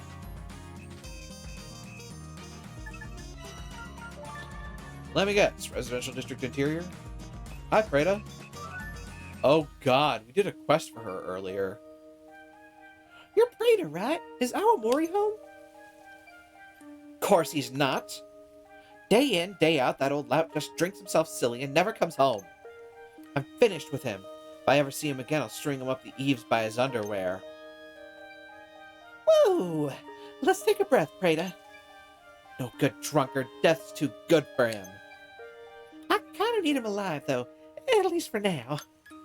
I have something I really need to ask him, so do you have any idea where he might be? I should like to know myself. I'm guessing you've already checked the tavern. Yep, I did. And nope, he's not there. Any other ideas? Maybe he's finally sobered up then. In hiding is my guess. He knows what's in store for him when he comes back. He doesn't have the guts to step outside the town either, so he must be around here somewhere. Like I said, he's probably hiding. That wasn't as helpful as I'd hoped. Okay, thanks. I'll go look for good hiding places. I'm not angry at you. If you find him, just tell him to come home, okay?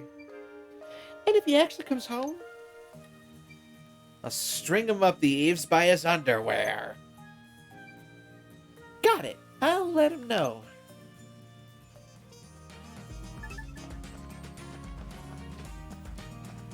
I have no notes. And I ain't getting in the middle of that.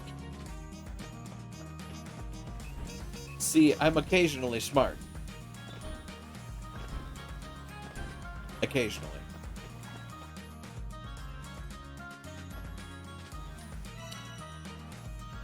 That is... Rune Quarter?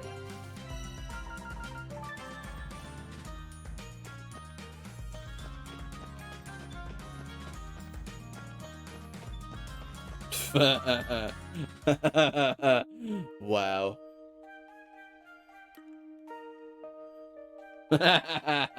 Called it.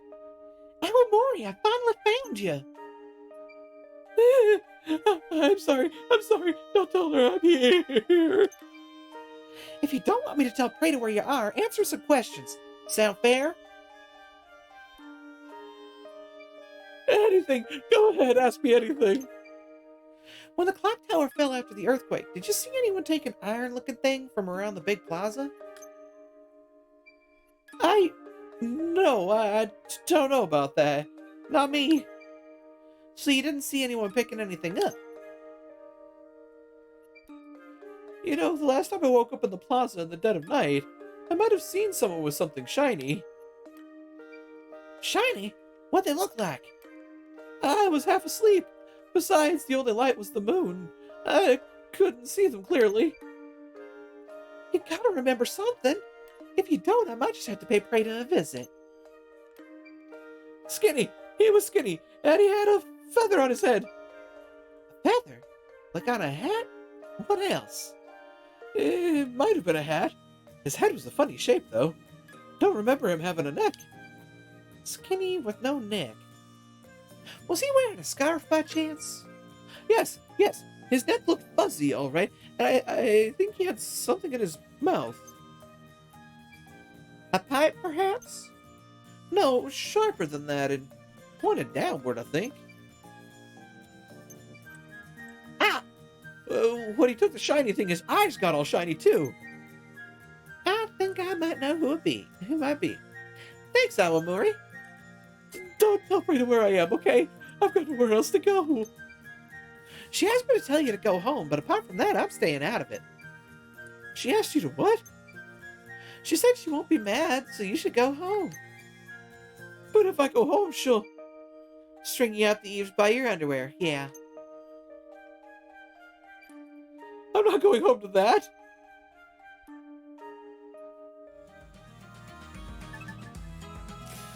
Man, CJ, why'd you have to tell him?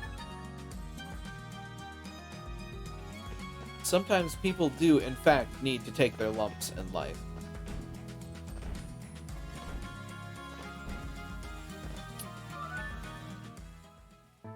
Long time no talk, Squash. Squash, did you take something shiny from the plaza a while ago? You've done your research, I see. A fragment of Astral Lake Room splintered off a gear, so I added it to my little collection. I knew it!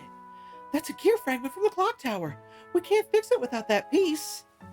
Can we have it? Just as it is. Is that so? Very well. Only fair to return it. Thank you. I owe you big. I might not part with it for anyone else, CJ. Apologies for inconveniencing you. Ta-da!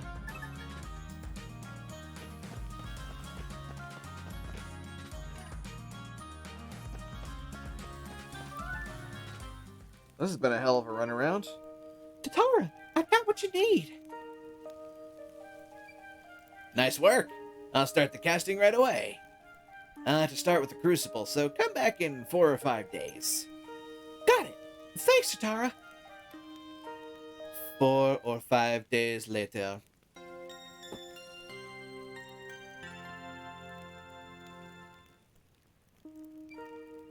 Hi, Tatara. Is the gear ready? Sure is.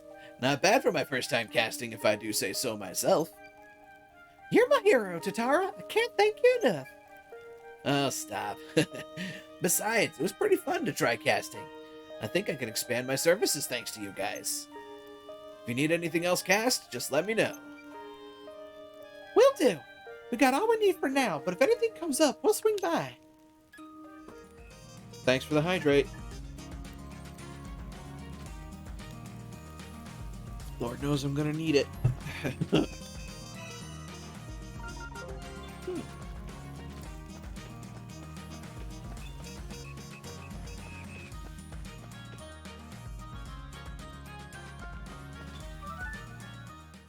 Oh boy. Shiva, the gear's ready. You little star. With this, we can finally finish renewing Nunavai's pride and joy. I was wrong to treat you so poorly, CJ. You're a good person. Here, take a stem. Bump. The Menhir. Now we can finally head to the barrows beneath the town. Took long enough, didn't it? Come on, let's get this show on the road. Isha? My father made a deal with the Empire and put the townsfolk in danger by dragging them into the barrows. All for my sake. I've put the people of this town through so much. Can I ever make it up to them? Isha, listen. Doxa did everything he did to save his little girl. Now that little girl will have to pick up where he left off. Besides, you already have. Who else could have kept this town running like clockwork since Doxa disappeared? I shudder to think what'll become of this place without you. So if it's the town you're worried about, then go smash this sigil to bits and free yourself from that blasted blessing.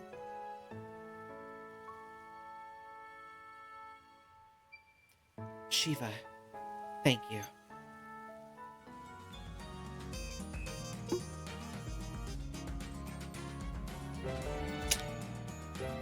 Well, this is where things get interesting, I suppose. We're still at chapter 29, no less. You will not be able to return to the town or use signposts from this point on. Oh boy.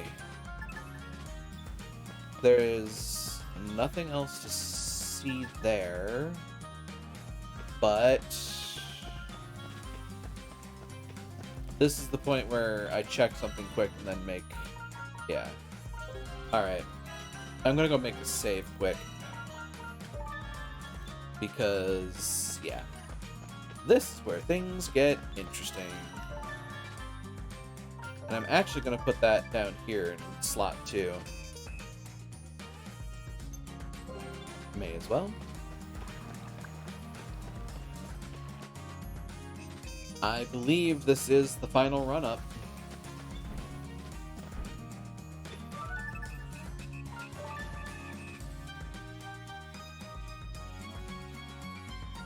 I'm glad to hear you're saying nice things for a change, but do you think you could get this gear in place for us? Right away. Give me a hand, will you? It's huge. I've got it. Gashunk. Right then. Use that pulley to drag the weights up. My arms are already ready to fall off. This one, yeah? Here we go. It's moving!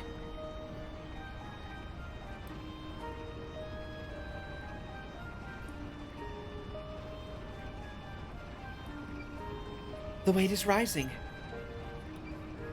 I should... hope so, mate. It's working all right. At this rate, the weights will reach the bottom in about 4 days. Sounds about right if memory serves. We used to wind it up every 4 days or so back in the day. Didn't you say we have to ride the weight down to where the lens fits in? I did. Are you telling me it'll take 4 days? Don't be silly. There's a maintenance lever that'll take you right down. Oh, good. What are you waiting for? An invitation? Hop out of that wait and get going. Got it. Just gotta pull this lever and you'll be away. Watch out, CJ. I don't want my friends to get hurt. No worries. Just a short trip down, isn't it? Ready when you are, Shiva. Oh, my hip.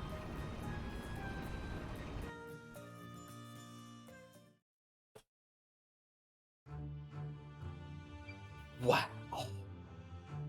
It's here. The lens can fit in here. All right, Mynheer. I need to help my friend, so wakey wakey. It worked. Now to solve this little riddle.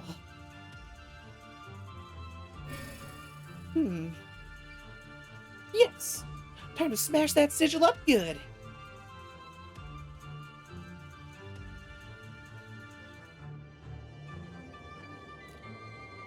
Ah! Shiva, why are you here? It must be because he was near the Mynheer too. This just gets better and better. Shiva, are you hurt? That took years off of me. What just happened? I should have said something, Shiva. Anyone near the Mynheer gets pulled in through it. I didn't think. So that's how it works. Yeah. Is that right?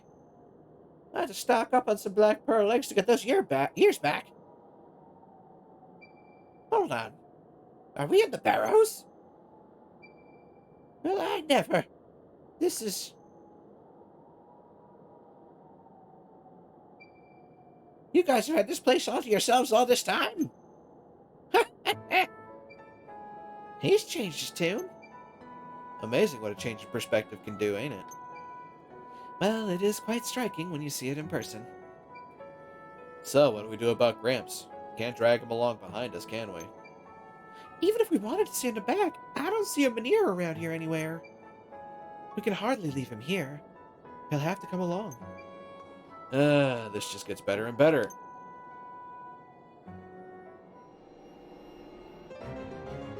And here we are. Main Quest 30, where this all began. Explore the Sorcerer's Lab. Oh. Okay. I know where we are. Oh, that makes sense. That makes a scary amount of sense. The Sorcerer's Tomb is literally right under the city. Well, well, well. What have we here? Shiva, please refrain from touching anything. Who knows what could happen? Looks a lot like that other room we saw. Another one of the Sorcerer's Labs? Whoa, a raw lens. Seen better days, hasn't it? Dim, dirty. Think it's broken? It's lost its power. Looks like it was used to power up the rune lens. So it's just a shell. Great. Yeet. Father? Doxa! He lived! That humongous lens!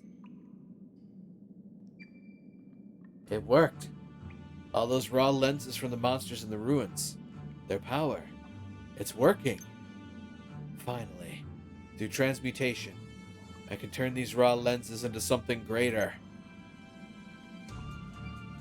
The worms that populate Navai are just as worthless as the cattle that came before them, but in greater numbers.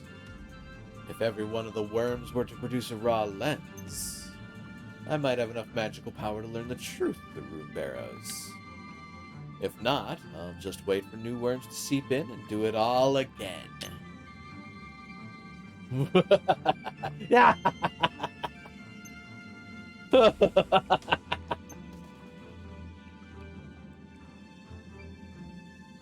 It's gone. What are you doing, Doxa? Did he say he wanted a raw lens from every one of the worms? He did. And I think I finally get it. His plan was to empower the sigil using that humongous lens and curse the whole town with the sparrow's blessing. That dirty, no good. You think I'm just gonna let you play me like that, do ya? It's clear now. That is not my father. Isha? That's the evil sorcerer who cursed my home, and when I find him, I'll put an end to this for good. We have to act fast. The sigil must be destroyed. Anyone who gets in our way can meet the same end. Destroy them! Destroy them all! Now we're talking. Anyone tries to stop us, you leave them to me, mate. Isha, I'm sorry. I had no idea it would end like this. You did nothing but stay true to your word, CJ. I'm grateful. Truly. Will you help me one last time? To finish what my father couldn't. Do you even have to ask? Let's do it, Isha.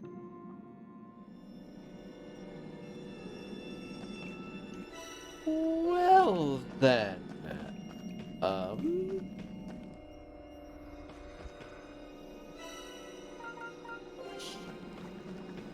Something tells me this is going to get interesting. Oh, look, an event.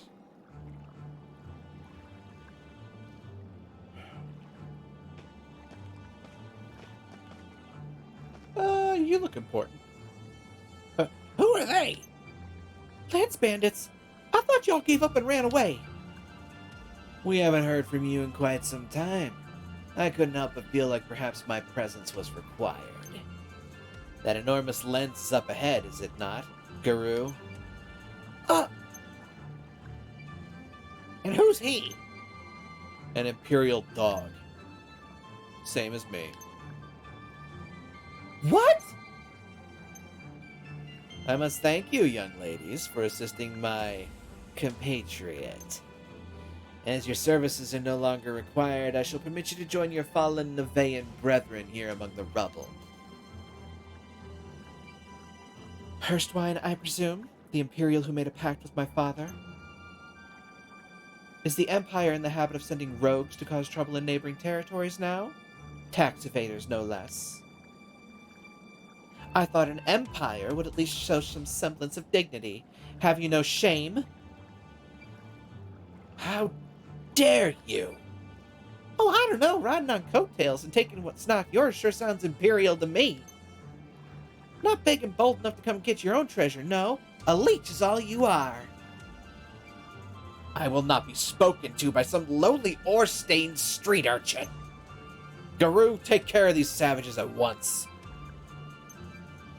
Have your ears sealed up, beast man? Or have you forgotten about your poor daughter? Shall you let her suffer as your late wife did? Rich enough for treachery, are we?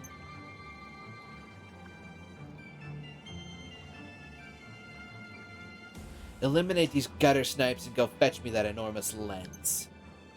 Me? Disobey me and I'll take your daughter's life before her sickness has the chance. Oh, do you ever shut up?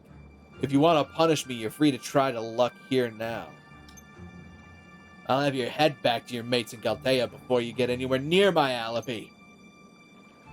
Attack! Attack! Hurrah!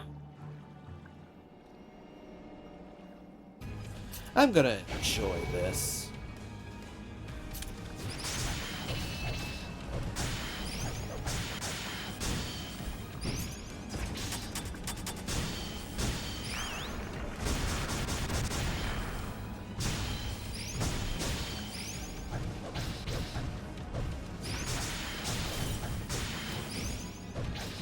Yeah. Come here. Get over here, you little chicken shit.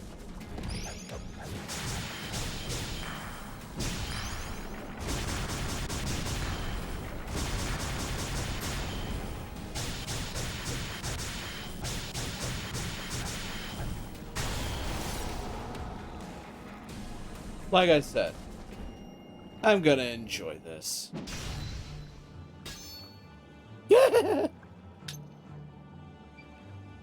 Curse you.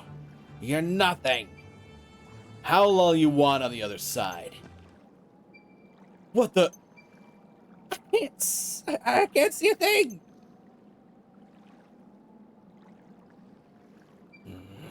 Damn it. Did he get away? Karoo! Are you sure you want to stay here? I can't fight tooth and nail to save my own kid. Just let you and the kids here die. We'll end this together. Then I'll go get my little alibi and bring her here. Just say the word and you'll have a home here in New Navai. My boy has another rental house you can have. Bria will be all too happy to have a new friend. I'd hate to impose, but Alibi is sick. And the air here is so clean, and the hot springs, and I don't know how long she's got left, but I just want her to enjoy it. Her sickness can't be healed? The docs all said it's too late for that. Got a couple of years left at best. When all this is done, I was out. That was the plan. Take the money and run. But I shouldn't have lied to you. Guru, were it not for you, we never would have made it this far. She's right. What's with you getting all guilt-ridden all of a sudden?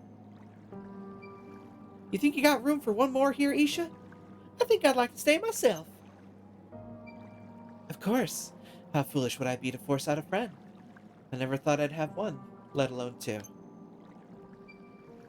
Well, there won't be much of a town left for us to live in if we don't destroy that sigil. Let's go. What about me? You're a friend too. Yes! Oh, God.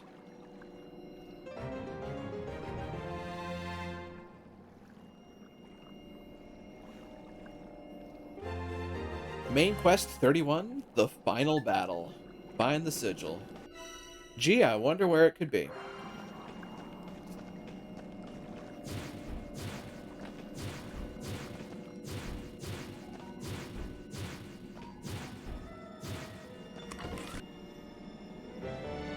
A healing potion level 5.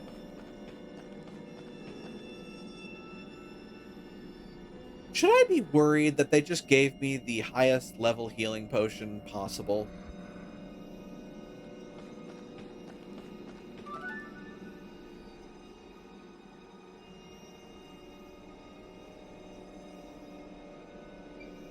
This looks like the innermost chamber. I can feel magic energy pulsing from the other side. The sigil's in there for sure. So this is it, huh? Might want to run a last-minute gear check before we barge in. I won't be much use in there. I'll wait here. Don't keep me waiting, though. You come home now. All three of you. Home.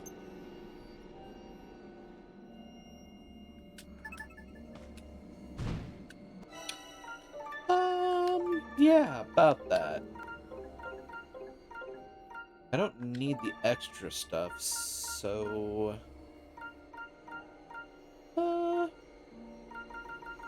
Funnily enough, I don't really have a lot in the way of, like... stat boosters? Ooh, crit rate. I kind of like that. Somebody's getting that. That's drops, that's drops... That's resource drops. Fisher, Prospector, Hunter. Okay. So, let's start with... Mage definitely getting Defense Ring. Although... I'm gonna give you Ward Ring level 3 and a Strength Ring level 2. Wait, no. No. You're not getting Strength Ring. You're getting... where is it? Where's that level 5? Serendipity? Yeah. You are getting a Strength Ring and a Ward Ring level 2. You are getting a vitality ring, and a defense ring? I probably could have been a little more vigilant in, setting up um,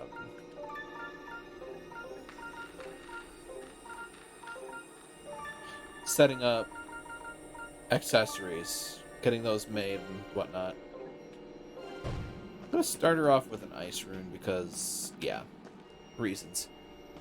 We'll see what happens.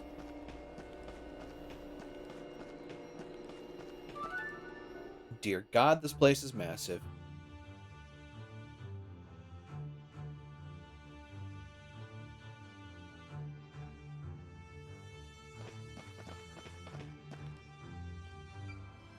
Hey, fake mayor! Think you're real clever, do ya? We got you now, and we know who you really are. No longer Doxa. Show yourself. I didn't come all this way to be ignored, mate. Isha. Stop these scoundrels. Father's trying to save the town, okay? Please, you have to trust me. Shut up! Isha, stop. Shut up, you monster!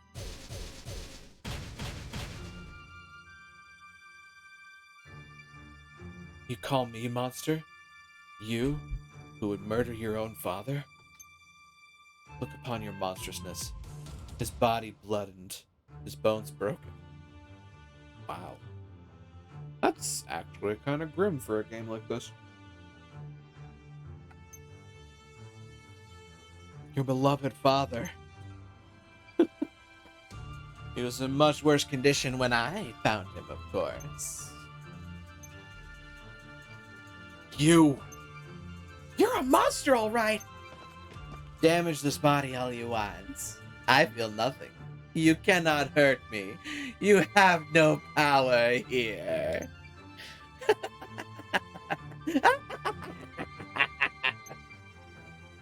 Damn it.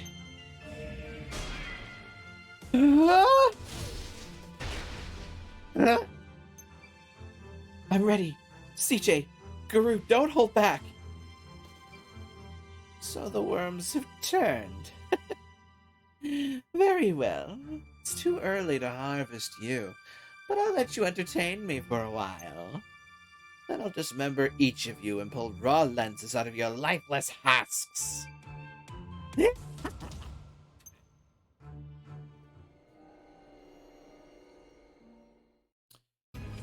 So what's gonna happen?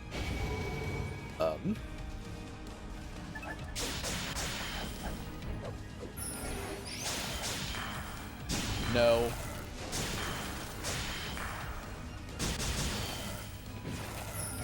Whew. Ooh, so that's how sorcerers work. Interesting. Ow.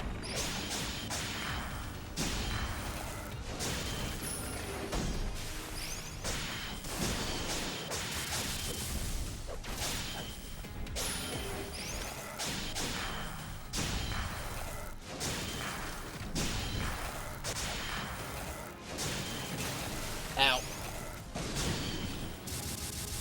You missed. I didn't. Woo. That's purely a phase 1, I hope.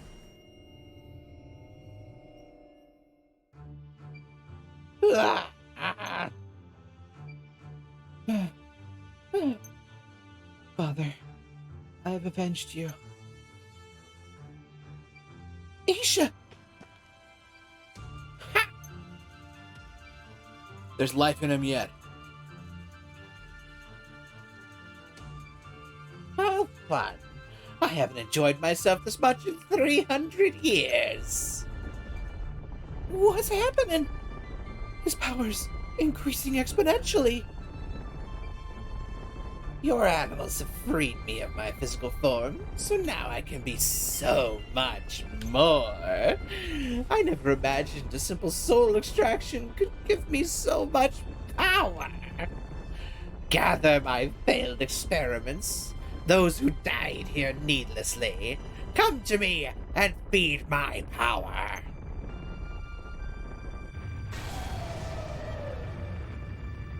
Damn, boy, you ugly. He's massive. Twist my limbs and spill my guts all you want. I can't die. Wouldn't you rather just join me?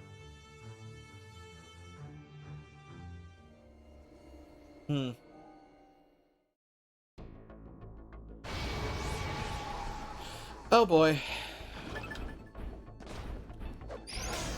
You blocked this, okay. Ow. That's dark fire. Huh. Why does this feel like fighting Legion in Castlevania? Whew. Ah.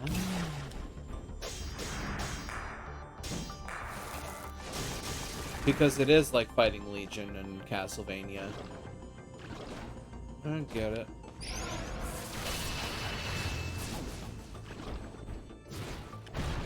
Ow.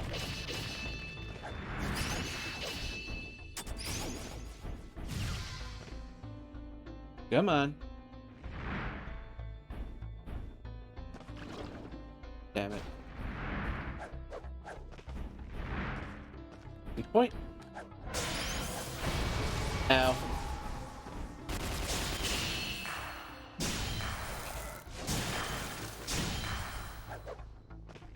I whiffed.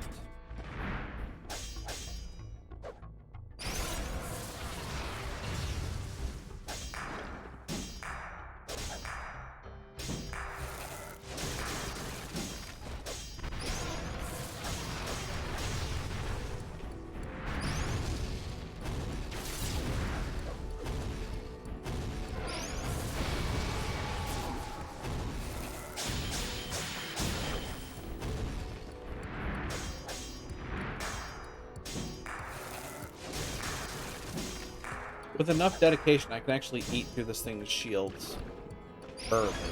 I find that kind of fun. Ow. Flip you like a pancake, mate. Ow, again. Oh no, I'm electrified. Oh, he's not happy with me for some reason.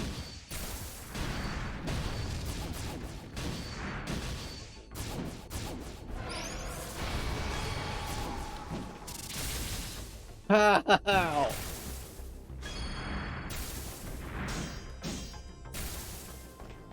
Okay, Guru's kind of getting his ass handed to him here. Woo.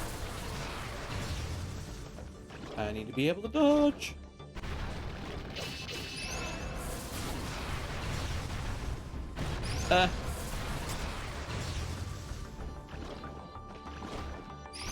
Get under the umbrella.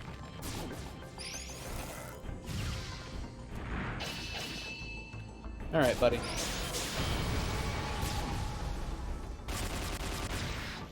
Ow, my foot. Jerk. Okay. This is an interesting fight, I'm not gonna lie. Splat. No. Stop it. Stop it.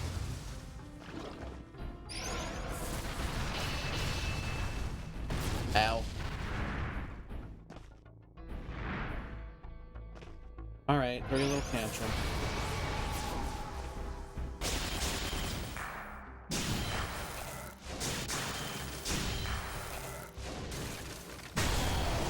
Whack. Achievement unlocked. This treasure I found.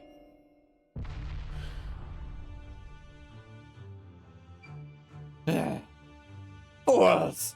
You are but worms! Even if you defeat me, this sigil will live on. The spell will continue. Anyone who dares set foot in Nevi will be but fodder for my ambitions. Just die. Aisha, now!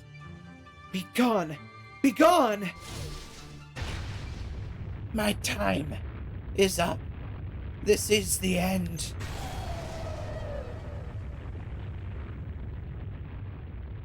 Oh, look, it's the sorcerer.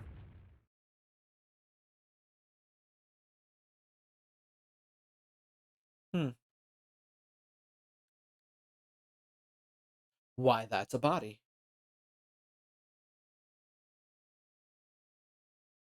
The sigil appears to be still there. The sigil. It won't stop. Stop!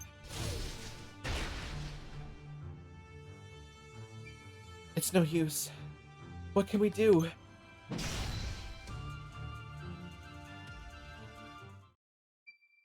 The Rune Lance! We have to destroy it.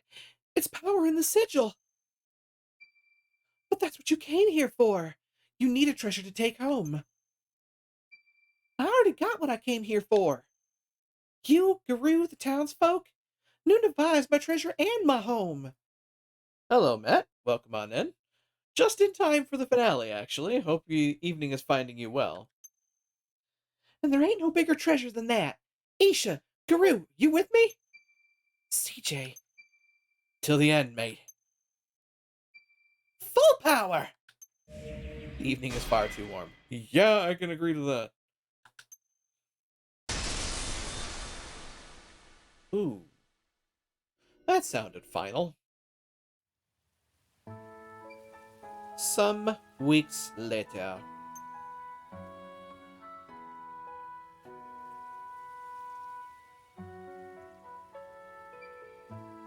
Do you think Guru was able to get to Alibi in time? Can you believe he just ran off without as much as a word? Didn't even tell me where the treasure was. Don't even get to see the cool magical explosion? I mean... You know, sometimes it be that way. What kind of treasure hunter just leaves their partner high and dry? Calm down. The most important thing is that both he and Alibi return safely. Of course they will. Just watch. You'll see. Oh, I meant to ask, but how are you doing? Well, destroying the sigil didn't do much about the raw lens inside me. Upon inspection from various sources, it's become attached to several vital organs. Too dangerous to remove. Right. I know not when this lens will choose to end my life. But until it does, I intend to be the best mayor I can possibly be. That settles it. I've got my next mission. You and me, are gonna find a way to get rid of that raw lens. Now that the town's budget books are nice and balanced again, Gakto and Shiva can take care of that stuff. There ain't no treasure I can't find, so leave it to me. We'll cure poor little Alibi and find a way to deal with that lens. Scavenger's honor. You with me? Time spent with friends is to be treasured, I suppose. Now I would like to see some more of the world. I'm with you, CJ. But I'll find what I need myself. I can't rely on you for everything.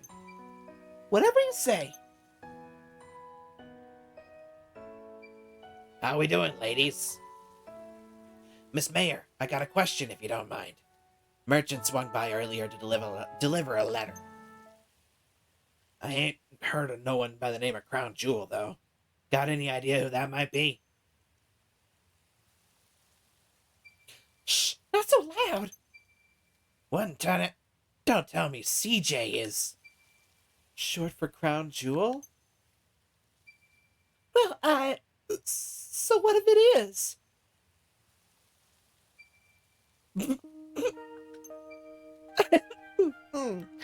Excuse me. It's suitable for a scavenger. Yes, very shiny. It's not a name I'm likely to forget, that's for sure. Our little crown jewel. Not a word to Garoo, you got that? Or I'll kill the both of you.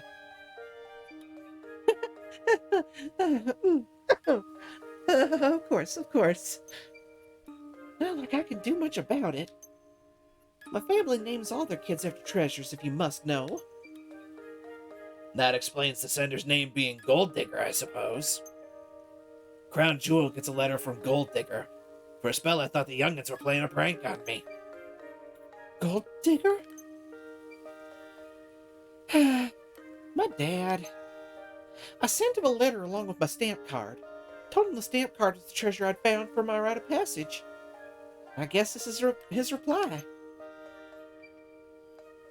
To my lovely crown jewel, first things first, I owe you an apology. That raw lens I said I found on my rite of passage, it's a fake we've had in the family for years. It's a what?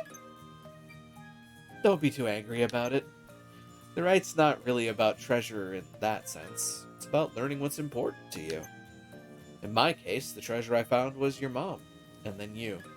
The gift that kept on giving.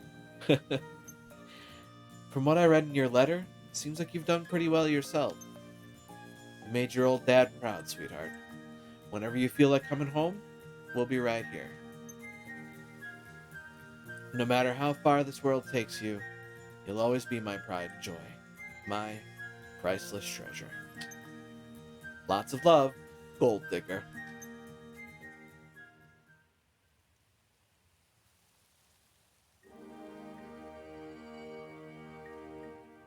Okay, she's got to cure her friend's magical cancer first. I mean, there is that. It could be worse. It could be Phazon, you know.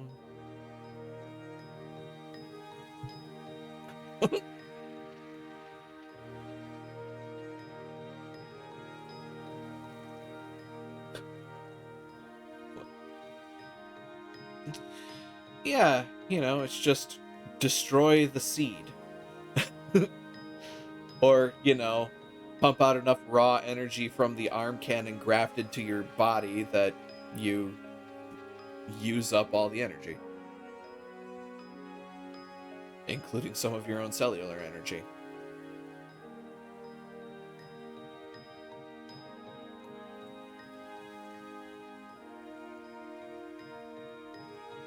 You know, that puts Metroid Dread into a different perspective, too.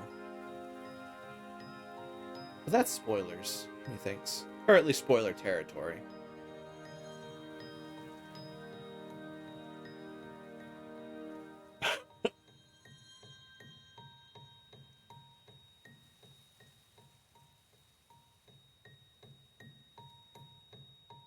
Well, that is Eiyuden Chronicle Rising.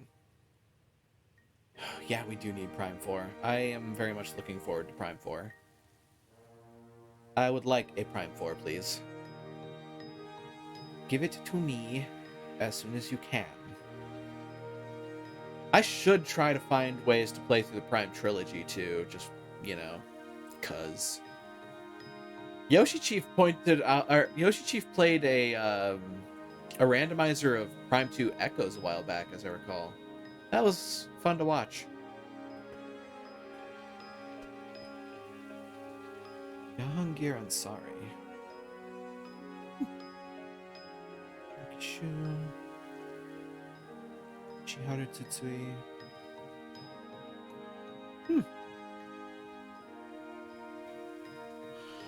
I have no idea if I can skip this, and I honestly wouldn't even if I could.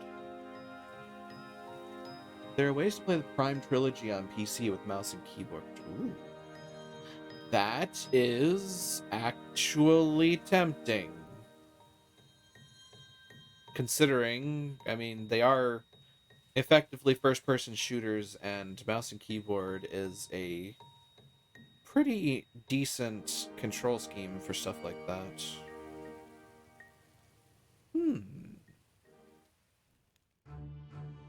Uh-oh. Specialized... okay. So you failed to secure the primal rune lens. I can offer only my apologies, mighty ducks. Quack. We've secured rune lenses and raw lenses, but the largest one, the supposed primal lens, has been destroyed. In addition, the room in which the lens was found appears to have caved in as a result of the power released in the sigil's destruction. It would appear that we underestimated the adventurers, or at least some of them. I take full responsibility. The fault lies with me. I expected too much of you. If I may.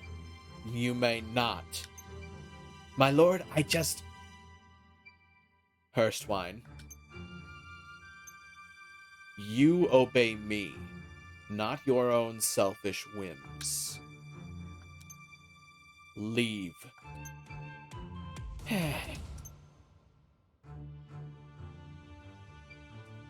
This world is not the one I want, but it will be. Who names their kid Hurstwine?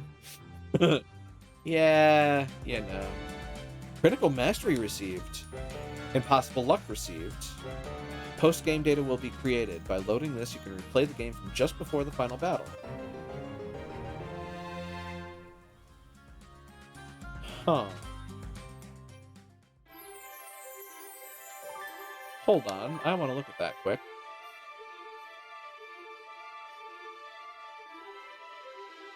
Post-game data. Hard mode is now available in the game settings. If you want to change the game to hard mode, you can change this again at your base. Not for now. The game has a post-game.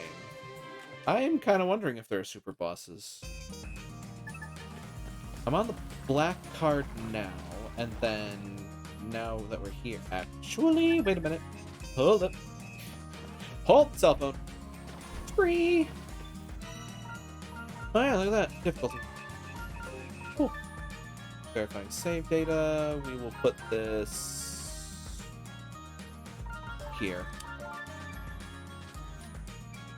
133 stamps. So then, what's new? I should totally check out this new things you got. Yeah, I should. Oh god. Oh boy. Yep, there's more stuff. Huh. I can just kind of complete a lot of these, like, right now.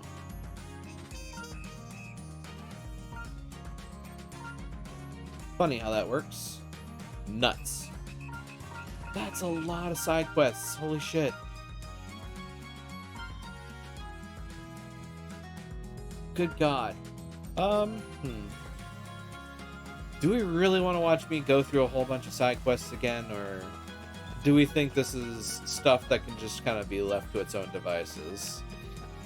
Because I could definitely run around all creation collecting these and doing them, but for all intents and purposes, we completed the game. Also, oh, that's cute. It's probably fine. Look at all of these exclamation points. Yeah, I'll probably do this extra stuff on my own time. Hey Liz, welcome on in. Hope the evening finds you well.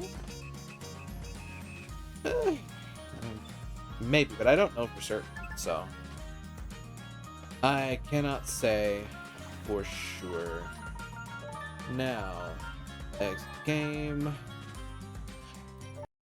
All things considered, though, let's take a moment. I'm going to pop back here. Don't go anywhere, folks, because I'm thinking. Which is probably why you smell smoke. I just finished the game, and I know I've had people coming in, you know, on the tail end here, but I don't know. It's a Sunday before a holiday, and I don't have work in the morning. Which, I know, lucky me. I don't know. Do I want to continue with some more, or should I just make this our usual stream length? On a related note, have a congratulatory barrel. Roll out the barrel! Barrel! Thank you, Godo! All right. In the meantime, though, while I tempt people with maybe some more streamage, I do have the opportunity to tell folks that I am planning another multi-world randomizer. I have the interest post out on Storyteller's team to see if people, ping it and say, hey, I'd like to join in. So far, I know Lucas and Yoshi Chief are both interested in joining in. So that is something to look forward to. I'm certainly hoping that I can grab the interest of some more storytellers. And Ice Trap.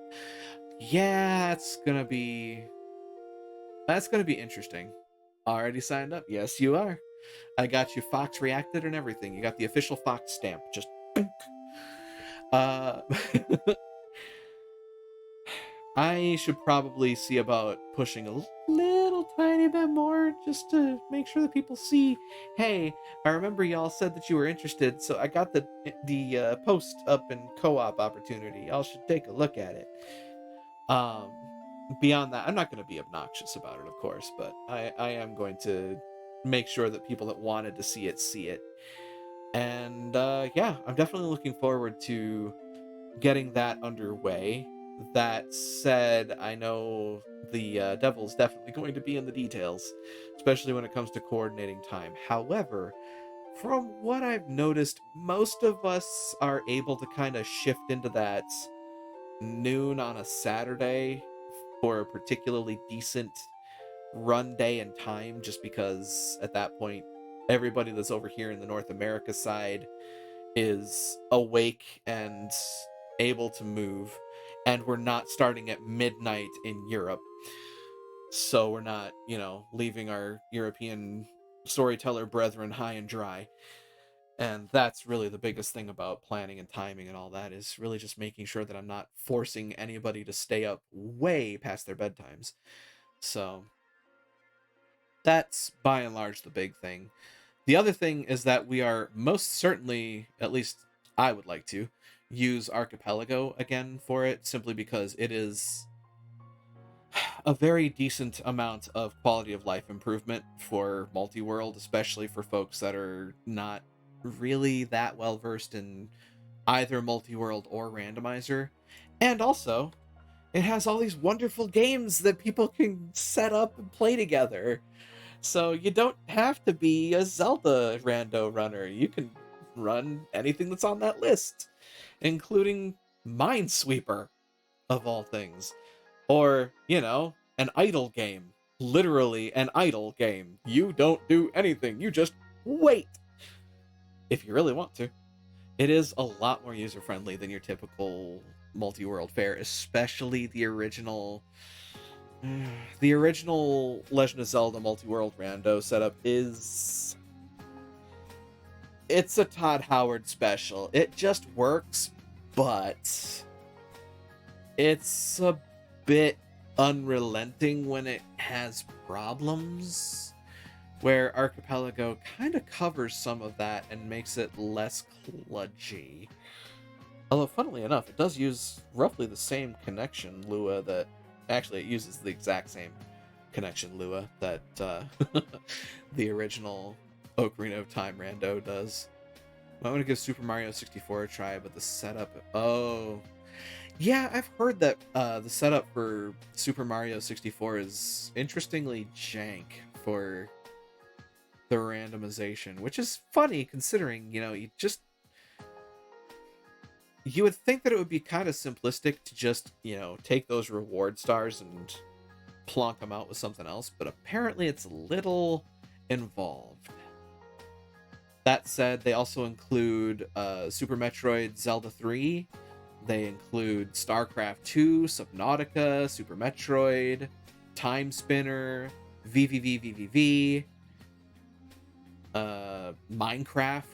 I still wonder how does that work? There's not really a concrete progression in the game that I can think of other than killing the Ender Dragon. So do you just don't get what you could get check-wise there? This is very interesting to me. They've added Meritus and Hollow Knight to the list of games. Final Fantasy 1 is on there, Factorio, Link to the Past. I mean, considering they've got A Link to the Past, Super Metroid, and SMZ3. It's definitely a thing. Like, it's got a lot of potential. If there's any of those games that interest folks when we're setting up the multi-world, they are all open game and available for people to choose.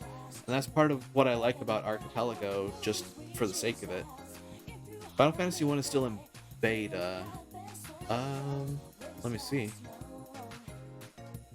I mean, they've got the intro for it, but yeah, I suppose. Recipes are your rewards and achievements are checks. Huh. Recipes are your rewards. That's interesting. I mean, I suppose it makes an amount of sense.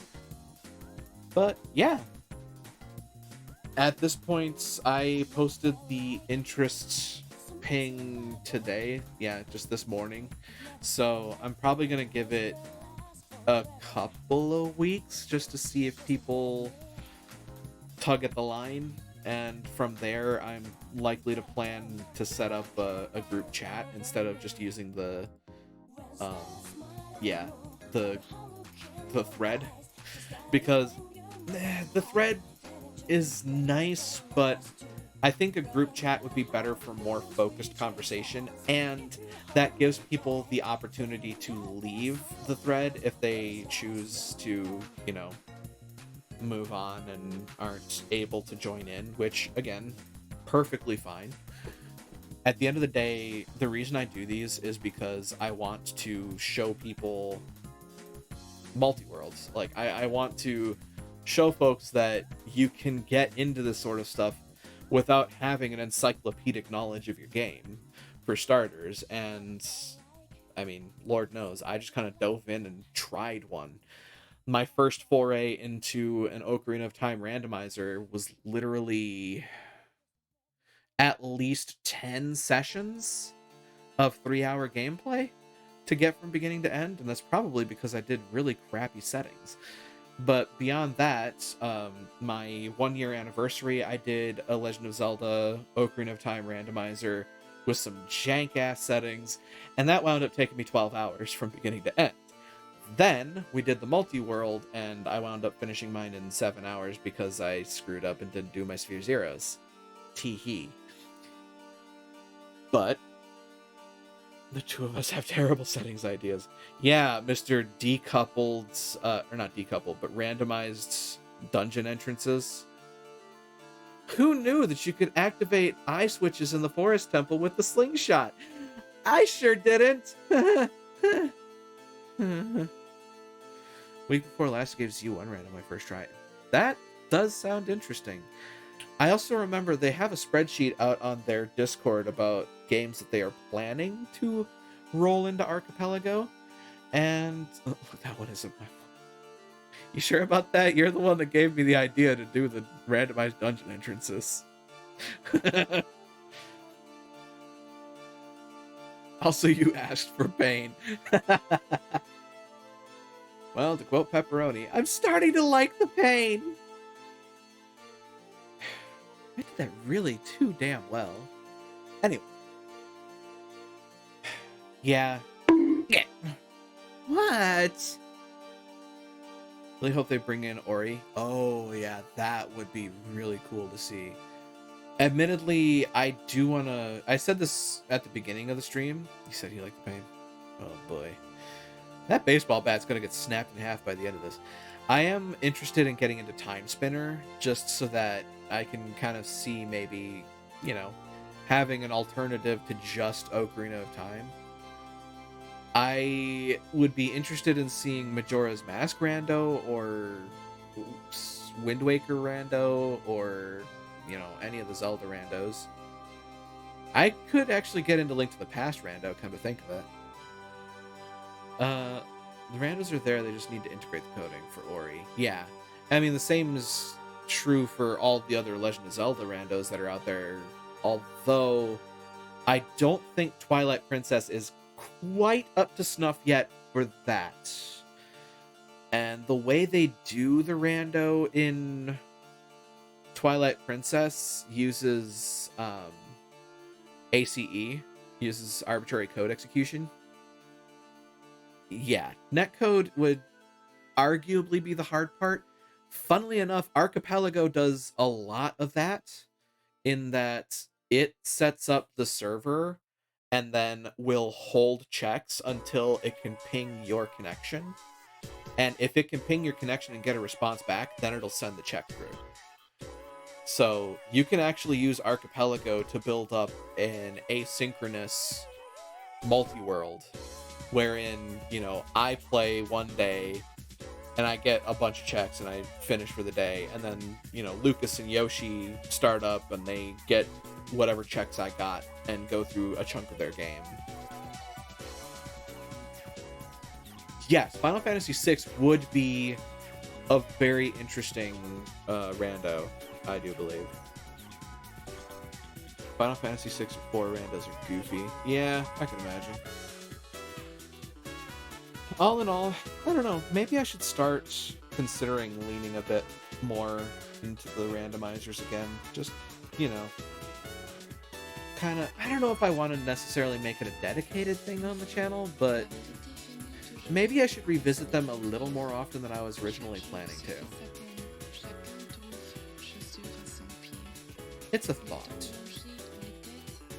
I know recently I've kind of been having the hankering to get another Wind Waker randomizer set up because I had fun with that one.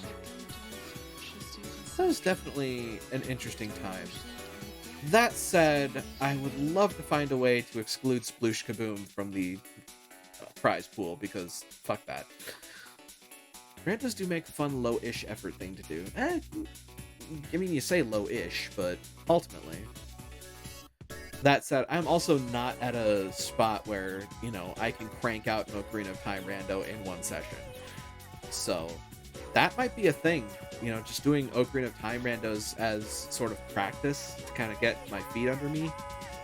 I don't know necessarily if I mean, if I do that, I do start to learn the game a bit more.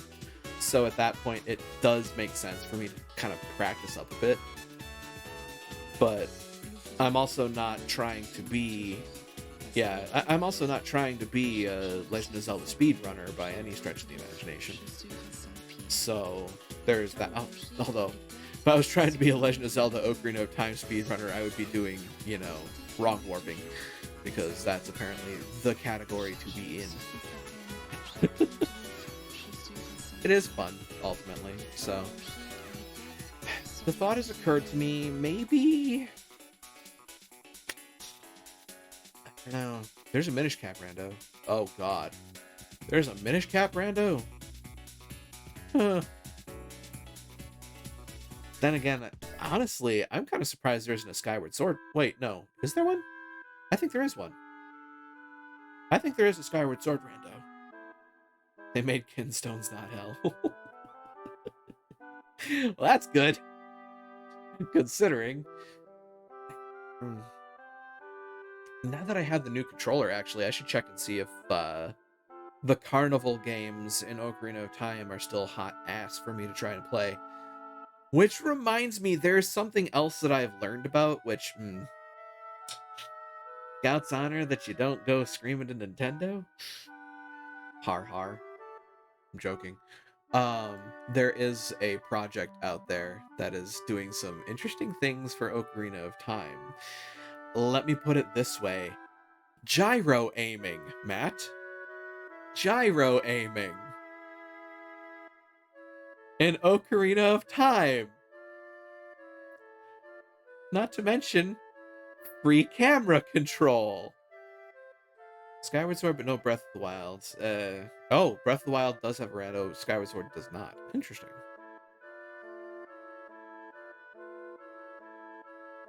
Oh. Hey, cool. Here's the Skyward Sword rando, and I do have Skyward Sword.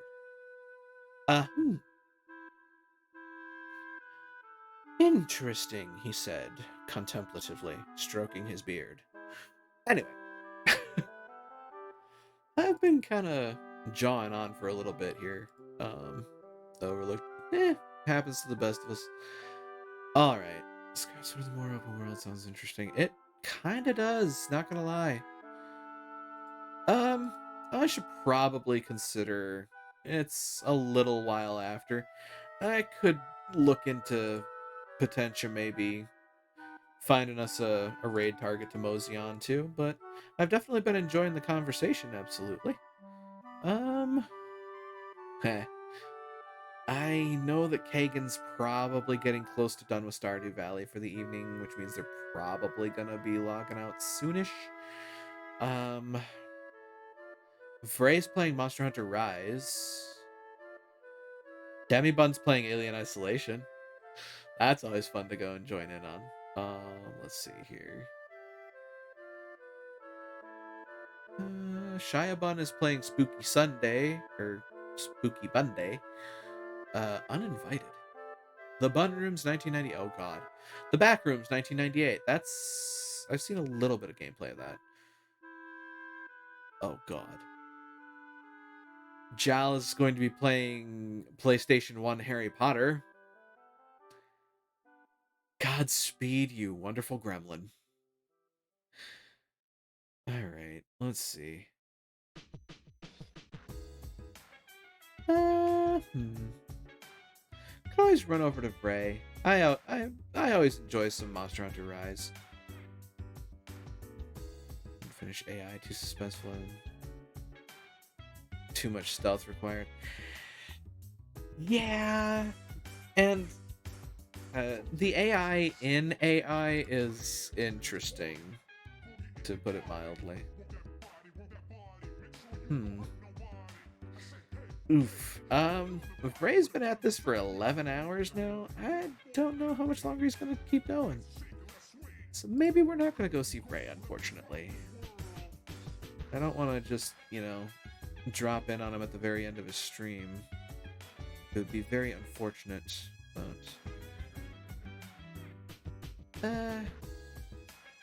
we'll pop by Demi, I think.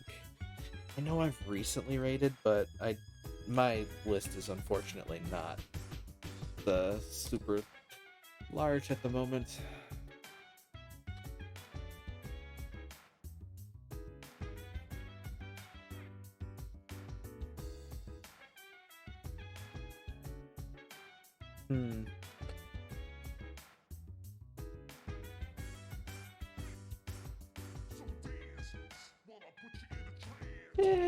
Bit wordy, but what else is new with me?